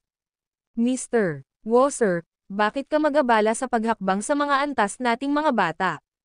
Alam mo mula sa kaibuturan ng iyong puso na hindi makabubuti para sa iyo na ikulong si Henry sa Sunrise Land at magdadala lamang ito sa iyo ng problema. Huminga ng malamig si Vernon at walang sinabi. Siyempre, alam niyang mas mahirap si Henry kaysa kay Jasper in a sense. Ito ay hindi tungkol sa mga talento o kakayahan ni Henry, ngunit ang kanyang apelyido. Ang mga batas ay mga bayani sa Summerland. Hindi hahayaan ng Summerland na mali ng sino man ang kanilang bayani. Kahit na siya ang presidente ng Central Bank ng Sunrise Land, ang mga hinaing sa pagitan ng Sunrise Land at Summerland ay tumagal ng daan-daang taon. Hindi ito ignorante ni Vernon. Sa sandaling ito, muling nagsalita si Jasper. Mr. Wasser, wala akong pakialam kung ni-remodel o ina-upgrade ang iyong treasury. Dahil dinala ko ang kontrata ngayon, kailangan naming gawin ang mga bagay ayon sa kontrata. Ayos lang kung ayaw mong ibigay sa akin ang ginto. Bilang isang dayuhan, wala akong magagawa sa iyo sa iyong lupain. Gayunpaman, mayroong isang lugar kung saan ang mga tao ay manindigan para sa akin. Gusto mo bang pumunta ako sa Summerland Embassy sa Sunrise Land at palakihin ang bagay na ito sa isang diplomatikong issue? Ang video na ito ay edited by Urban Storytelling. Kabanata 1635. Sa anumang panahon, kailangan mong maging talagang handgal para harapin ang isang bansa ng personal, kahit nakaharap mo lang ang isang walang pangalan na maliit na bansa. Kaya, ang pinakamahusay na paraan upang masira ang kalooban ng isang bansa ay ang paggamit ng kalooban ng ibang bansa. Hindi pa umabot si Jasper sa puntong maaari niyang pukawin ang internasyonal na sitwasyon. Ang tanging maaasahan niya ngayon ay ang sariling bayan. Pinaikit ni Vernon ang mga mata para tingnan si Jasper. Tapos, ninisya niya, Summerland Punk, alam mo ba kung ano ang sinasabi mo? Diplomatikong issue. Ito ba ay isang bagay na maaari mong sabihin ng casual? Sinabi ko sa iyo kung ang mga bagay ay tataas sa puntong ito, kailangan kong subukan ito. Biglang tumawa si Jasper at sinabing, ngayon ang kabuuang sukat ng JW Capital ay papalapit na sa 100 bilyong summer dollars. Kasama sa mga subsidiary nito ang lahat ng antas ng pamumuhay, na nagbibigay sa lipunan ng hindi bababa sa 50,000 direktang trabaho at nagbabayad ng higit sa 8 bilyong buwis. Hindi banggitin ang panlipunang yaman na nilikha sa pamamagitan ng pagsali sa upstream at downstream na mga industriya. Sa anumang bansa, ang ganitong negosyo ay karapat-dapat na bigyang pansin. Mr. Wasser, gusto mo bang makita kung gaano kabigat ang dinadala ko sa puso ng aking inang bayan? Sa likod ni Jasper, tahimik na nagkatinginan sina Seamus at Gary. Nang matanggap nila ang gawain, alam lang nila na kailangan nilang protektahan ang isang mahalagang tao. Walang kakaiba. Pagkatapos ng lahat, ang mga taong nangangailangan ng kanilang proteksyon ay pawang mahahalagang tao. Noong una nilang pagkikita si Jasper, pakiramdam nila ay napakabata pa nito at akala nila ay anak lang ito ng big shot.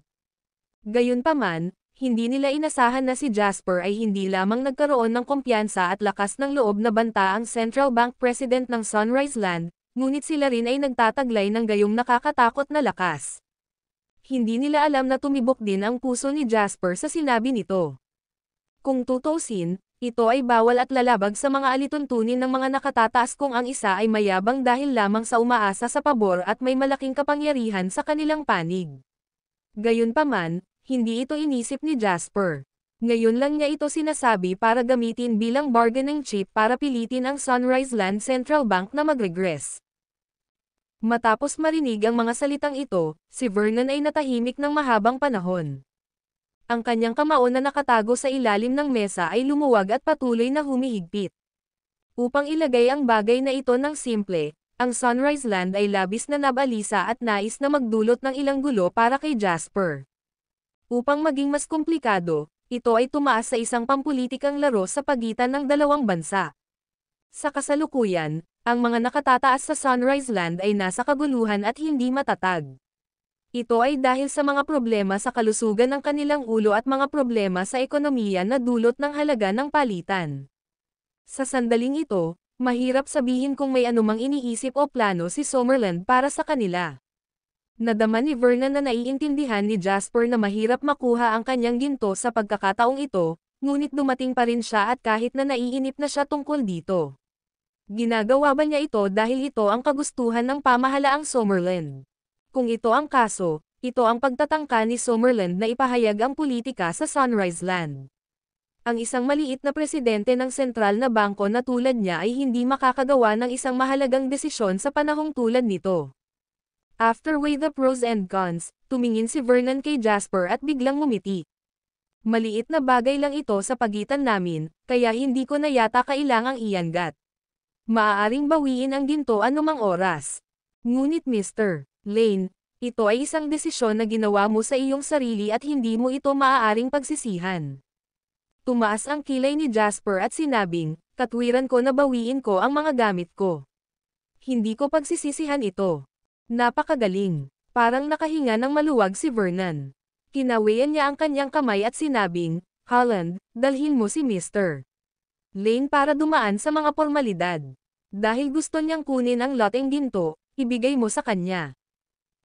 Natigilan si Andy. Naisip niya na pagkatapos niyang hilingin sa Pangulo na ipakita ang kanyang mukha, tiyak na aalis si Jasper sa pagkabigo. Gayunpaman, hindi niya inaasahan na mas mabilis ang pag-address ng Pangulo kaysa sa kanyang sarili. Bukod dito, napakabilis din niyang nangako kay Jasper, na halatang hindi umayon sa sinabi sa kanya ng Pangulo kanina. Gayunpaman, pagkatapos niyang makuha ang utos, wala siyang oras upang pag-isipan ito. Tumango siya at sinabing, oo. Tumayo si Vernon para umalis. Bago umalis, bigla siyang lumingon kay Jasper at sinabing, bata ka pa at napakahusay mo, pero sayang, nagkamali ka ng pagpili. Malumanay na sinabi ni Jasper, sa tingin ko ay hindi. Ngumiti ng malalim si Vernon, tumalikod, at umalis. Anong ibig sabihin ng matandang iyon? Bakit ang creepy ng ngiti niya? Pagkaalis ni Vernon, lumingon si Henry at tinanong si Jasper. Pinaikit ni Jasper ang kanyang mga mata at inakay ang kanyang barkada sa likod ni Andy upang dumaan sa mga formalidad. Sa kalagitnaan, biglang sinabi ni Jasper, Henry. Oo, dapat kang makipag-ugnayan kaagad sa iyong ama at hilingin sa kanya na makahanap ng isang paraan upang makakuha ng isang barko sa amin sa pinakamaikling posibleng panahon. Pagkatapos, sasakay na kayo ni Julian dala ang ginto at babalik ka agad sa bansa. Babalik ka muna sa Harbor City, na pinakamalapit. Nagulat si Henry at nagtanong, kung babalik tayo, paano ka? Kailangan nating pumunta sa magkahiwalay na ruta. I have a bad feeling about this, seryosong sabi ni Jasper. Nanlaki ang mga mata ni Henry nang marinig ang mga salita, sabi niya, seryoso. Makikilos ba ang Sunrise Land laban sa iyo para sa 200 toneladang ginto? Pinandilatan ni Jasper si Henry at sinabing, 200 tons of gold is nothing. Ang layunin nila ay ako, kaya ito ay pinakaligtas kung dadalhin mo ang ginto. Hindi, Ano ang tungkol sa iyo? Tumanggi si Henry. Sabay tayong aalis. Ano ang gagawin mo kung may mangyari? Don't worry, kukontaken ko agad ang matanda. Siguradong makakasakay ka sa barko sa loob ng 5 oras. Maglalakas loob ba silang bambahin tayo ng mga barkong pandigma kung gayon? Novel drama. Hindi ganoon kadali. Makinig ka sa akin. Mauna ka na lang. Umiling si Jasper. Siya ay hindi gaanong optimistiko kaysa kay Henry. Maliban kung ang Sunrise Land ay baliw at gustong magdulot ng hidwaan sa pagitan ng dalawang bansa, imposibleng gamitin ang militar ng estado para salakayin si Jasper sa puntong ito. Ang mas nakakatakot ay ang kanilang pagkilos laban kay Jasper sa dilim. Kitang-kita ang sinisigaw ni Vernon kanina. Dahil hindi malulutas ang problema sa pamamagitan ng opisyal na paraan, aalisin nila ang taong nagsimula nito sa dilim. Sino pa kaya ang taong ito sa tabi niya? Julian, kailangan mong iuwi si Henry ng ligtas. Napalingon si Jasper at sinabi kay Julian. Gayunpaman, seryoso ang ekspresyon ni Julian, at sa unang pagkakataon, hindi siya tumugon sa mga utos ni Jasper. Julian, naging seryoso ang tono ni Jasper. Hindi ito ang oras para mag-alinlangan. Mayroon akong Seamus at Gary para protektahan ako. Mas propesyonal sila kaysa sa iyo sa bagay na ito. Ano ang kinakatakutan mo? Kinagat ni Julian ang kanyang mga ngipin at sinabing, kung gayon, ibabalik ko siya bago ako muling mahanap ka. Nakangiting sinabi ni Jasper kay Julian, malamang aalis na ako sa Sunrise Land noon. Huwag mag-alala, kumita ako ng malaki at sa wakas ay nakamit ko ang aking kasalukuyang katayuan. Mas takot ako sa kamatayan kaysa sa iba. Tumingin si Julian kay Jasper ng blanco bago dahan-daang tumango. Kung tutuusin, hula ko lang ito. Sana mali ang hula ko, bumantong hininga si Jasper at sinabi. Ang video na ito ay edited by Urban Storytelling. Kabanata 1636. Tila tuluyang tinalikuran ng Sunrise Central Bank ang plano nitong hadlangan si Jasper. Ang mga sumusunod na pamamaraan ay naging maayos. Matapos makumplito ang pagbabayad, ang mortgage ay inilabas kaagad. Sa loob ng kalahating oras, nakita ni Jasper ang 200 toneladang ginto na na-withdraw mula sa vault ng Sunrise Central Bank. Sa sandaling ito, nakipag-ugnayan na rin si Henry kay Zachary. Ang kapangyarihan ng mga batas ay hindi dapat maliitin. Habang sina Jasper at Henry at ang kanyang koponan ay nag-escort ng ilang truck ng ginto patungo sa daungan, isang komersyal na kargamento ang dumating sa daungan. Ang mga kargamento ay hindi mga taxi, kaya hindi sila makukuha sa pamamagitan ng pag-wave ng mga kamay. Ang halaga ng paglalayag ng anumang kargamento ay daan-daang libong dolyar bawat araw para sa maliliit at milyon-milyong bawat araw para sa malalaki. Ang ruta ay kailangang i-prebook ilang linggo bago ang pag-alis ng kargamento at hindi ito madaling mabago. Gayunpaman, ginamit ni Zachary ang kanyang mga koneksyon at kapangyarihan upang pakilyusan ang kargamento na nais ni Jasper na dalhin ito kaagad sa daungan.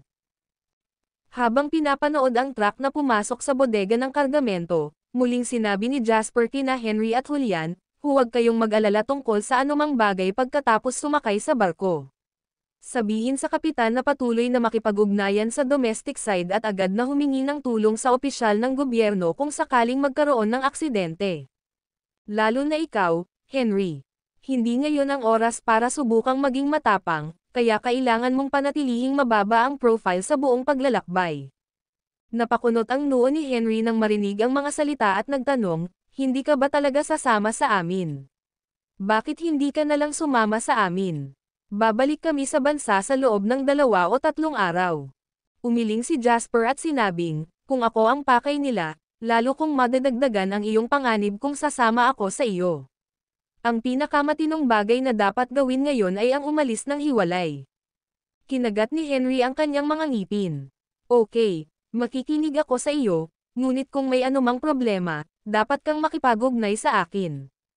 Tinapik ni Jasper ang balikat ni Henry bilang pagsang-ayon. Pagkatapos, kinuha ni Jasper sina Gary at Seamus bago tumalikod at umalis. Mr. Lane, saan tayo pupunta ngayon? Tanong ni Gary. Nag-isip sandali si Jasper at sinabing, ang embahada. Tumango si Gary at agad na lumingon sa embahada. Dahil ito ay pansamantalang inuupahang kotse mula sa isang ahensya ng pag-arkila ng kotse, si Gary ang nagmamaneho at si Seamus ay nakaupo sa tabi ni Jasper sa halip na sa upuan ng pasahero. Umalis ang sasakyan sa daungan. Pagpasok ng sasakyan sa main road, sobrang traffic at abala ang kalsada. Parang normal ang lahat. Sa sandaling ito, sa opisina ng presidente ng sentral na bangko. Sinasagot ni Vernon ang telepono. Kami ay lumalaban para sa pambansang karangalan sa usaping ito. Sa iyo lamang ito maipagkakatiwala. Anuman ang tagumpay o kabiguan ng misyon, ang mga benepisyong ipinangako sa iyo ay hindi magbabago. Kung mamamatay ka sa labanan, ang iyong pamilya ay susuportahan ng isang pension fund. Alam mo na ang mga patakaran. Kung gagawin mo ang gawain, hinding-hindi ka papayagang magpakita sa bansa, maaari ka lamang pumunta sa ibang lugar sa ibang bansa. Pagkatapos ng ilang sandali ng katahimikan sa kabilang dulo ng telepono, isang salita lang ang narinig, naiintindihan. Pagkatapos ibaba ang tawag, tumayo si Vernon sa glass deck sa kanyang opisina at tumingin sa lupa. Marahan niyang sinabi, Jasper, sinabi ko sa iyo na nagkamali ka ng pagpili. Ang daungan at ang embahada ay hindi malapit. Kung walang traffic jam, aabutin ng mga 40 minuto. Gayunpaman, dahil ang Eastern Capital ay isa sa pinakamaunlad at pinakaabalang mega na lungsod sa mundo, imposibleng maiwasan ang mga jam ng trapiko. Nang makitang lalong nagiging masikip ang trapiko sa unahan, sinadya ni Gary na lumihis, novel drama. Gayunpaman, habang minamaneho niya ang kotse papunta sa frontage road at malapit na siyang sumanib at tatawid sa pangunahing kalsada sa kabilang direksyon, bigla siyang napatingin sa rearview mirror. Kasabay nito ang boses ni Seamus mula sa likuran. Ang video na ito ay edited by Urban Storytelling. Kabanata 1637. Mayroong dalawang kaina-hinalang sasakyan na nasa likod namin ng mahigit 3 minuto. Tiningnan ni Gary ang kotse sa rearview mirror, na nagbago ng direksyon alinsunod sa kanilang sasakyan, at sinabing, pag-ukulan ito ng pansin. Seryoso ang itsura ni Seamus at naglabas ng device mula sa itim na box na dala niya.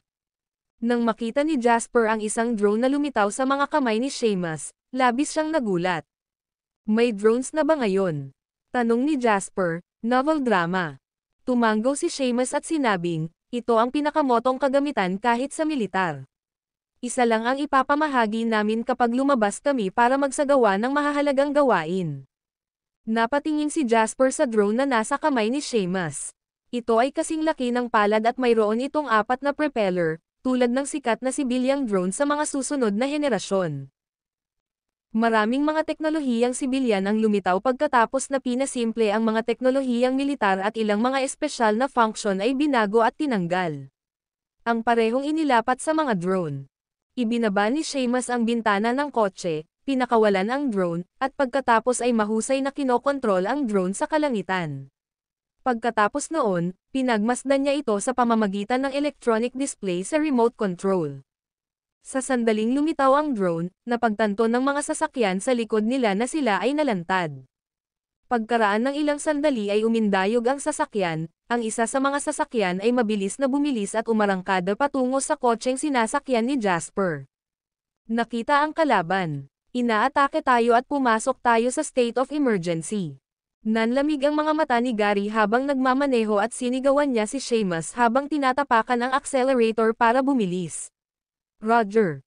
Naglabas si Seamus ng 2 pistola at 6 na magazine mula sa itim na toolbox. Pagkatapos nito, bago pa makabawi si Jasper mula sa pagkagulat na makakita ng totoong baril sa unang pagkakataon sa kanyang 2 buhay, nakarinig siya ng putok ng baril mula sa labas ng sasakyan. Walang oras si Jasper na tingnan ang nangyari bago siya hinailan ni Seamus pababa para maglupusay sa ilalim ng upuan. Ang kanyang ulo ay mariing idiniin sa front passenger seat sa sobrang hindi komportableng posisyon. Sa kanyang nakaraang buhay at kasalukuyang buhay, siya ay naging paksa ng isang assassination sa unang pagkakataon, nakakita ng isang tunay na baril sa unang pagkakataon, nakarinig ng putok ng baril sa unang pagkakataon, at maaaring kailanganin niyang maranasan ang kamatayan sa unang pagkakataon. Takot talaga siya na baka mawalan siya ng buhay dito. Ngumiti ng mapait si Jasper. Ngayon, napakaraming kasaysayan ang naisulat. Natamba ang drone. Dahil sa boses ni Seamus, napagtanto ni Jasper na ang pagbaril ay hindi nakadirekta sa isang tao, ngunit sa drone na lumilipad sa itaas. Pagkatapos noon, naramdaman ni Jasper na biglang humandar ang sasakyan na para bang nabangga ito ng kung ano. Pagkatapos, nagsimula itong umindayog ng marahas. Mr. Lane, huwag mong iangat ang ulo mo. Nalunod ang boses ni Seamus sa tunog ng paputok ng baril. Hindi makita ni Jasper ang labas dahil hindi niya maiangat ang kanyang ulo, ngunit mas lalo pang tumitindi at mga preno, hiyawan, banggaan, at putok ng baril ang kanyang naririnig. Hindi niya alam kung gaano siya katagal. Biglang may naramdamang malakas na kalabog mula sa sasakyan. Tapos, tumama ang ulo niya sa likod ng upuan sa harap. Sa sandaling iyon, pakiramdam niya ay umiikot ang buong mundo. Tulala si Jasper, hindi niya alam kung paano siya hinayla palabas ng sasakyan ni Seamus. Paglingon ni Jasper sa paligid, napagtanto ni Jasper na tumaob sa gilid ng kalsada ang kotseng kinauupuan niya. Sa hindi kalayuan, may isang sasakyan na nagliliyab na apoy at may lalaking nakatambay sa tabi nito. Hindi niya masabi kung buhay pa ba ang lalaking ito o hindi na. Hinawakan ni Seamus si Jasper, itinaas ang kamay, at nagpaputok ng tuloy-tuloy. Bawat putok ay nagdulot ng hiyawan ng ilang taong nagtatago sa likod ng sasakyan sa hindi kalayuan. Matapos sugpuin ang kanilang mga kalaban, hindi umimik si Seamus. Hinailan niya si Jasper sa isang eskinita, habang si Gary, na nakatingin sa kanilang likuran, ay nag-activate ng smoke bomb, inihagis ito sa gitna ng kalsada, lumingon, at tumakbo. Ang video na ito ay edited by Urban Storytelling. Kabanata 1638. Dahil masyadong exciting ang lahat ng ito, hindi na malaya ni Jasper na nabuka ang kanyang noo. Kinaladkad siya ni Seamus at sumusunod siya sa likod ng lalaki, tumatakbo ng mekanikal. Ang mga nakapaligid na kalaban ay tila walang katapusan dahil bigla silang lilito sa bawat sulok at direksyon. Kung hindi dahil sa tumpak na pagmamarka ni Gary at Seamus, natapos na silang tatlo. Ganun pa man, binaril sa balikat si Seamus nang takpan niya si Jasper. Habang pinapanood si Seamus na nagngangalit ang kanyang mga ngipin at naglalabas ng first aid kit para i-bandage ang kanyang balikat para pigilan ang pagdurugo, sinabi ni Jasper, hindi tayo maaaring magpatuloy ng ganito. Gaano kalayo ang embahada? 2 kilometro, sagot ni Gary. Dapat tayong tumakbo sa mga mataong lugar. Nagnganga ang ngipin ni Jasper. Nasa Eastern Capital sila, na teritoryo pa rin sa Sunrise Land. Kaya naman, ang mga kalye ay mapupuno ng mga mamamayan ng Sunrise Land. Kung gusto ng Sunrise Land na patayin si Jasper, dapat palakihin ito ni Jasper. Hindi naman siya ang mamumulot ng gulo. Nagkatinginan sina Gary at Seamus. Napagkasunduan nila na possible ang approach ni Jasper. Dahil sa pinsala sa balikat ni Seamus, ang gawain ng pag-atres kasama si Jasper ay ipinasa kay Gary. Kaya ko naman mag-isa, sisingilan mo pasulong at susunod ako sa likod. Ayaw maging pabigat ni Jasper. Ang kanilang firepower ay mas mahina kaysa sa kanilang mga kaaway, kaya kung kailangan siyang hawakan ni Gary gamit ang isang kamay niya, sila ay magiging dehado. Kaya naman, wala siyang ibang pagpipilian kundi ang pagsamahin ang sarili at sabihin. Tumingin ng malalim si Gary kay Jasper at tumango. Aniya, kung ganoon, kailangan mong sumunod ng mabuti. Huwag tumakbo kapag may panganib. Maghanap ng isang lugar na ligtas na itago. We'll survive as long as makapunta ka sa embassy. Bumantong hininga si Jasper at tumango na may determinadong tingin sa mga mata. Tapos, nagkatinginan silang tatlo at sabay na naubusan ng saplot. Nang lumitaw ang mga ito, maririnig ang malalakas na putok ng baril sa kanilang paligid. Naramdaman pa ni Jasper ang isa sa mga bala na dumaan sa kanyang anit. Dahil sa pag-aapoy ng ulo niya, nanlamig agad ang katawan ni Jasper. Natakot siya. Hindi pa niya naranasan ang ganitong bagay sa kanyang nakaraang buhay o sa buhay na ito. Sa tuwing ang isang tao ay nahaharap sa mga banta ng kamatayan mula sa pagulan ng mga bala, sila ay nagsisinungaling kung sasabihin nilang maaari nilang panatilihing cool at makipag-chat gaya ng normal. Ibinaba ni Jasper ang ulo at sinundan si Gary. Patuloy silang tumakbo pasulong habang hinahawakan ni Gary ang mga kalaban sa unahan habang nakabantay si Seamus mula sa likuran. Ang tatlo sa kanila ay tumatakbo sa isang S-formation at hindi nag-charge. Sa ilalim ng mungkahi ni Jasper, pupunta si Gary sa iba't ibang mga pulutong. Nagdulot sila ng malaking kaguluhan sa daan at kasabay nito, nagdulot ng maraming kaguluhan para sa mga kalaban. Ang mga hiyawan at putok ng baril ay maririnig sa buong lugar habang ang mataong Eastern Capital ay naging isang buhay na impyerno, novel drama. Hindi alam ni Jasper kung gaano kalayo at katagal na siyang tumakbo. Naramdaman na lang niya na kasing bigat ng tingga ang kanyang mga paa. Nag-aapoy na rin ang kanyang baga na parang nagliliyab. Biglang napatigil si Gary sa kanyang kinatatayuan. Dapat tayong magpahinga sa takip sa harap. Pagkasabi noon ni Gary ay inakay niya silang dalawa papasok sa isang shop. Nang makapasok si Gary sa shop, itinaas niya ang kanyang braso at nagpaputok ng 2 putok sa kisame. F*** off kung ayaw mong mamatay. Si Gary ay nagsasalita ng matatas na sunwish. Ang mga normal na sibilyan na nagtatago sa tindahan ay tumakbo palabas habang nagsisisigaw. Bumagsak si Jasper sa sahig at napabuga ng hangin. Pakiramdam niya ay unti-unting umitim ang kanyang paningin ngunit pinilit niyang imulat ang kanyang mga mata. Pagkatapos, nakita niyang binasag ni Gary ang glass door ng vending machine at naglabas ng 2 energy drink para kina Jasper at Seamus.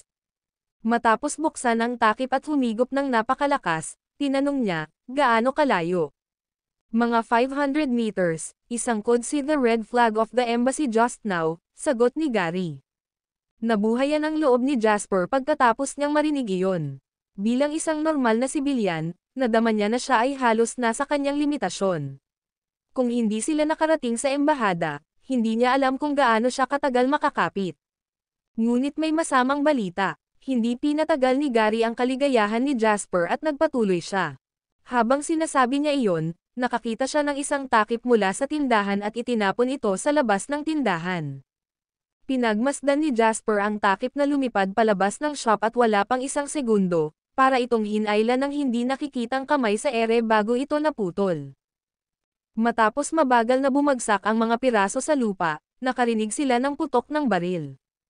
Kahit na hindi gaanong alam ni Jasper ang tungkol sa mga baril, masasabi niyang iba ang tunog ng putok ng baril na ito sa tunog ng normal na baril. Isa itong sniper, paliwanag ni Gary. Nakayuko si Seamus habang inaalagaan ang dagwang sugat sa kanyang balikat. Inangat niya ang kanyang ulo at sinabing, sa ngayon, makokumpirma natin na mayroong kahit isang sniper at higit sa 10 gunman. Ang natitirang 500 metro ay magiging mas mapanganib kaysa dati. May plano ka ba? Tanong ni Jasper. Pagdating sa pagnenegosyo, si Jasper ay hindi kailanman nagtiwala sa iba at nagtiwala lamang sa kanyang sarili, ngunit ang ilang mga tao ay nagdadalubhasa sa ilang mga propesyon habang ang iba ay mga dalubhasa sa ibang larangan. Sa ganitong uri ng sitwasyon kung saan maaari kang mamatay kung ikaw ay pabaya, pinili pa rin ni Jasper na maniwala sa profesionalismo ni Gary at Seamus.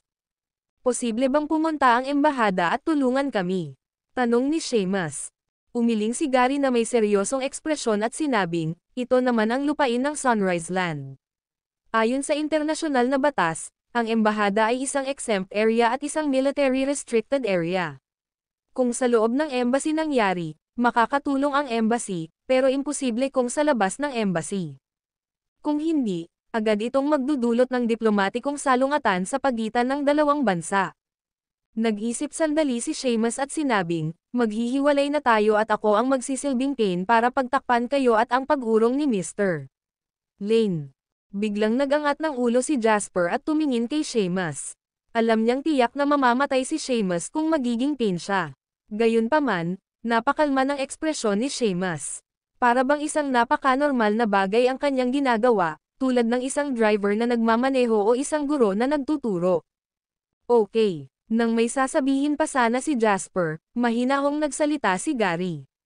Nasugatan na siya. Mamamatay siya kung hahayaan natin siyang takpan tayo, sabi ni Jasper.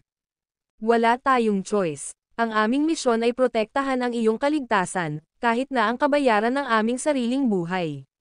Ito ang ating tuntunin. Kung kinakailangan, I would make the same choice, sabi ni Gary sa malalim na boses. Huwag mo akong ibulalas ng ganitong kalokohan, baka hindi tayo umabot sa dead end. Inis na iwinagayway ni Jasper ang kanyang kamay, nag-isip sandali, itinuro ang mga damit na nasa istant ng tindahan, at sinabing, Magsusuot tayo ng parehong damit at magsusuot ng cap. Ngayon, makinig ka sa akin. Ang video na ito ay edited by Urban Storytelling. Kabanata 1639. Sa pagpupumilit ni Jasper, nagpalit ng damit sina Gary, Seamus, at Jasper sa lalong madaling panahon. Sa kabutihang palad, ito ay isang supermarket at ang parehong mga damit ay magagamit sa iba't ibang laki, kung hindi, ito ay talagang mahirap. Pagkatapos magpalit ng damit, nag-squat si Jasper at ang barkada sa sulok at sinabing, dapat may front door at back door sa mga ganoong tindahan. Kailangan nating lumabas sa likod ng pinto. Kung maiisip natin ito, kung gayon ang mga kaaway na mas pamilyar sa kapaligiran kaysa sa atin ay tiyak na maiisip ito, kaya ang pintuan sa likod ay hindi kinakailangang ligtas, sabi ni Seamus. Nakangiting sabi ni Jasper, sino ba ang nagsabing lalabas tayo sa likod ng pinto? Napansin ko bago ako dumating dito na ito ay 3 o 4 na palapag na mga gusali na umaabot sa isa.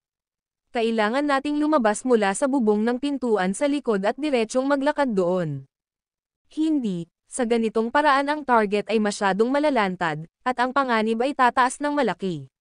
Ang sniper ay isang profesional at madaling may masamang mangyari, ani Gary.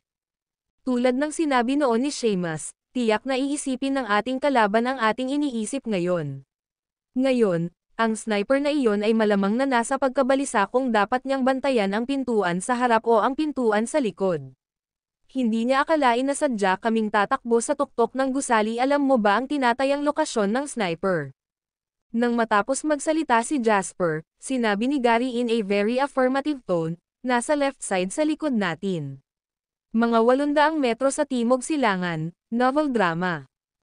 Kung ganoon ay walang magiging problema. Dahil nasa kaliwang bahagi siya sa likod namin, tatakbo kami patungo sa kanan sa harap at susugod sa embassy sa pinakamabilis na bilis. Kung makarating tayo doon, ang mga taong ito ay hindi maglalakas loob na pumasok sa embahada kahit nabigyan natin sila ng mga bola ng bakal, sabi ni Jasper. Nagkatinginan sina Gary at Seamus. Sa totoo lang, naisip nila ang pamamaraang ito noon, ngunit ito ay lubos na magpapataas ng panganib, kaya't hindi sila mismo ang magmumungkahi ng ganitong uri ng plano. Gayunpaman, dinala ito ni Jasper ng mag-isa, na ikinagulat ni Gary at Seamus. Biglang tanong ni Seamus, Mr. Lane, nakilahok ako sa pagprotekta sa maraming mahahalagang tao noon at may ilang panganib na nangyari sa mga insidenteng ito, ngunit ikaw ang pinaka-espesyal. Parang hindi ka naman natatakot. Pinunasan ni Jasper ang dugo sa kanyang noo, isinuot ang kanyang sombrero, at sinabing, paanong hindi ako matatakot? Ilang beses akong nilampasan ng mga bala. Kung hindi ako nag-iingat, matatapos na ang buhay ko. Pero alam kong sa kasalukuyang sitwasyon, takot ang pinakawalang kwentang emosyon. Makakalimutan mo lang ang takot sa ngayon hanggang sa makarating ka sa embahada. Tumawa si Seamus at sinabing, Mr. Lane, espesyal ka talaga. Umiling si Jasper, hindi na itinuloy ang topic na ito dahil naka-gesture na si Gary, ibig sabihin ay aaksyonan na silang tatlo. Inilabas ni Gary ang huling smoke bomb mula sa kanyang mga braso, tinanggal ang safety latch, at inihagis ito sa harap ng pinto. Ang smoke bomb ay naglaro ng napakabilis at ang makapal na usok ay pumaligid sa lugar sa loob ng radius na 10 metro. Ito ang perpektong oras para magmadaling lumabas si Jasper at hanggang sa pintuan sa likod at sa tuktok ng gusali. Habang ang smoke bomb ay nagbubuga ng mabigat na usok, isang sniper at ang kanyang katulong ay nakahiga sa tuktok ng isang gusali na halos 1 kilometro ang layo. Nakatitig sila sa tindahan kung saan nagtatago si Jasper sa pamamagitan ng isang pares ng binocular at isang saklaw ayon sa pagkakasunod. Ito ay isang smoke bomb. Wala kaming pangitain, nagmamadaling sabi ng katulong pagkatapos ng usok sa harap ng pintuan sa pamamagitan ng binocular. Iyon ang infrared thermal imaging. Mahinahong utos ng sniper. Sabay na nakatitig sa pintuan ang dalawa, naghahanda ng isang nakamamatay na suntok sa kanila. Gayunpaman, pagkatapos iyon ang infrared thermal imaging device, wala siyang nakitang target na sumugod mula sa usok. Damn, niloloko kami. Biglang umungol ang katulong. Sa oras na ito, nakikita nila mula sa binocular at saklaw na 3 figure ang sumugod sa tuktok ng gusali. Nawala namin ang aming pinakamahusay na pagkakataon. Patuloy tayong maghanap ng susunod na pagkakataon. Nagngangalit ang sniper, nakaramdam siya ng hiya. Sa sandaling ito, nakatakbo na si Jasper at ang barkada ng mahigit 100 metro. Ang mga bala ay malapit sa kanilang mga takong at nagdulot ito ng malakas na kalabog ng tumama sa sahig. Nakakatakot ang eksena. Papalapit na ang pulang bandila ng embahada at tila nanambalik ang sigla sa mabigat at pagod na katawan ni Jasper. Tumalon ka. Ito ay isang dead end sa harap, ngunit ang napaka-adventurous na ilang daang metro sa rooftop ay matagumpay na pinayagan si Jasper at hanggang na makatakas mula sa lugar sa ilalim ng pinakamatinding pag-atake. Ang video na ito ay edited by Urban Storytelling. Kabanata 1640. Narinig ang dagandong ni Gary bago siya tumalon at sumugod sa lupa. Pagkalapag niya, itinaas niya ang kanyang kamay at nagpaputok ng ilang bala. Ang mga unang armadong lalaki na sumugod ay agad na nagsialis. Sa sandaling ito, tumakbo na rin si Jasper sa gilid ng bubong, na mga 7 o 8 metro sa ibabaw ng lupa. Karaniwan, hindi kailanman tatalon si Jasper sa panganib na mabali ang kanyang mga binti, ngunit wala siyang masyadong pakialam sa oras na ito. Kung hindi siya tumalon, ang susunod na bala ay maaaring wakasan ang kanyang buhay. Pagka-greet niya ng ngipin at pagpikit, naglakas loob si Jasper at tumalon. Pakiramdam niya ay pumapayat ang kanyang katawan nang dumaan ang marahas na hangin habang pinipisil-pisil ang laman sa kanyang pisngi. Bago pa niya maranasan ang kilig sa pagtalon sa isang gusali, naramdaman ni Jasper na parang nataman siya ng isang piraso ng plastik. Iminulat niya ang kanyang mga mata at nakita niyang hinayla ni Gary ang basurahan sa tabi niya, na nakatulong kay Jasper na hawakan ang malaking impact. Salamat, nagmamadaling sabi ni Jasper. Isa lamang siyang ordinaryong tao na walang propesyonal na pagsasanay, kaya malamang na nasugatan niya ang kanyang sarili kung tumalon siya mula sa taas na 7 o 8 metro. Kung ang kanyang mga binti ay nawalan ng kakayahang kumilos, ito ay hindi naiiba sa paghingi ng kamatayan. Wala nang panahon si Gary para maging magalang. Tumalon din si Seamus pababa sa oras na ito. Sa isang magandang roll, ikalat ang karamihan sa kinetic energy. Pumunta ka, sigaw ni Gary at ibinaba ang ulo para tumakbo sa embassy. Papalapit na sila ng palapit. Nakita ni Jasper ang military attaché sa pintuan ng embahada na nakatanggap ng balita. Sila ay ganap na armado at naka-standby. Bilisan mo, naririnig pa ni Jasper ang nag-aalalang dagandong ng military attaché. Sa sandaling ito, lumitaw ang isang pulang tuldok sa likod ng ulo ni Jasper.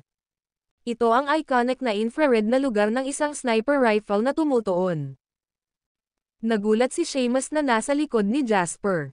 Bago pa niya matawagan si Jasper ay mabilis niyang binilisan ang takbo at sinunggaban si Jasper, novel drama. Sa sandaling iyon, nagpaputok ang sniper na nagtatago sa isang lihim na lugar.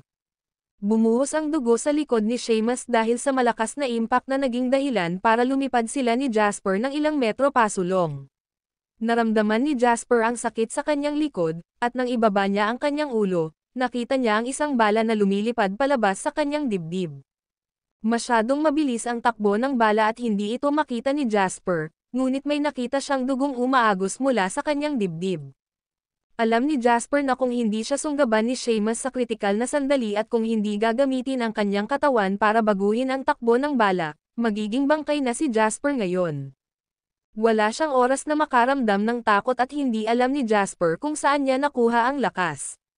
Ilang sandali pa, binuhat ni Jasper si Seamus na nakapikit at patakbong tumakbo patungo sa embahada.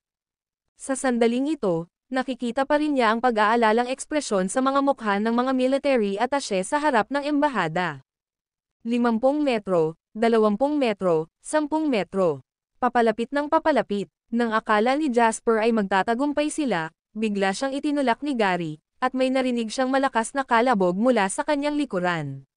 Pagkatapos noon, napaangat siya sa lupa dahil sa malakas na impact. Dahil dito, nawalan ng malay si Jasper sa kalagitnaan ng hangin. Gayunpaman, ang kanyang katawan ay nahulog din ng husto sa looban ng embahada.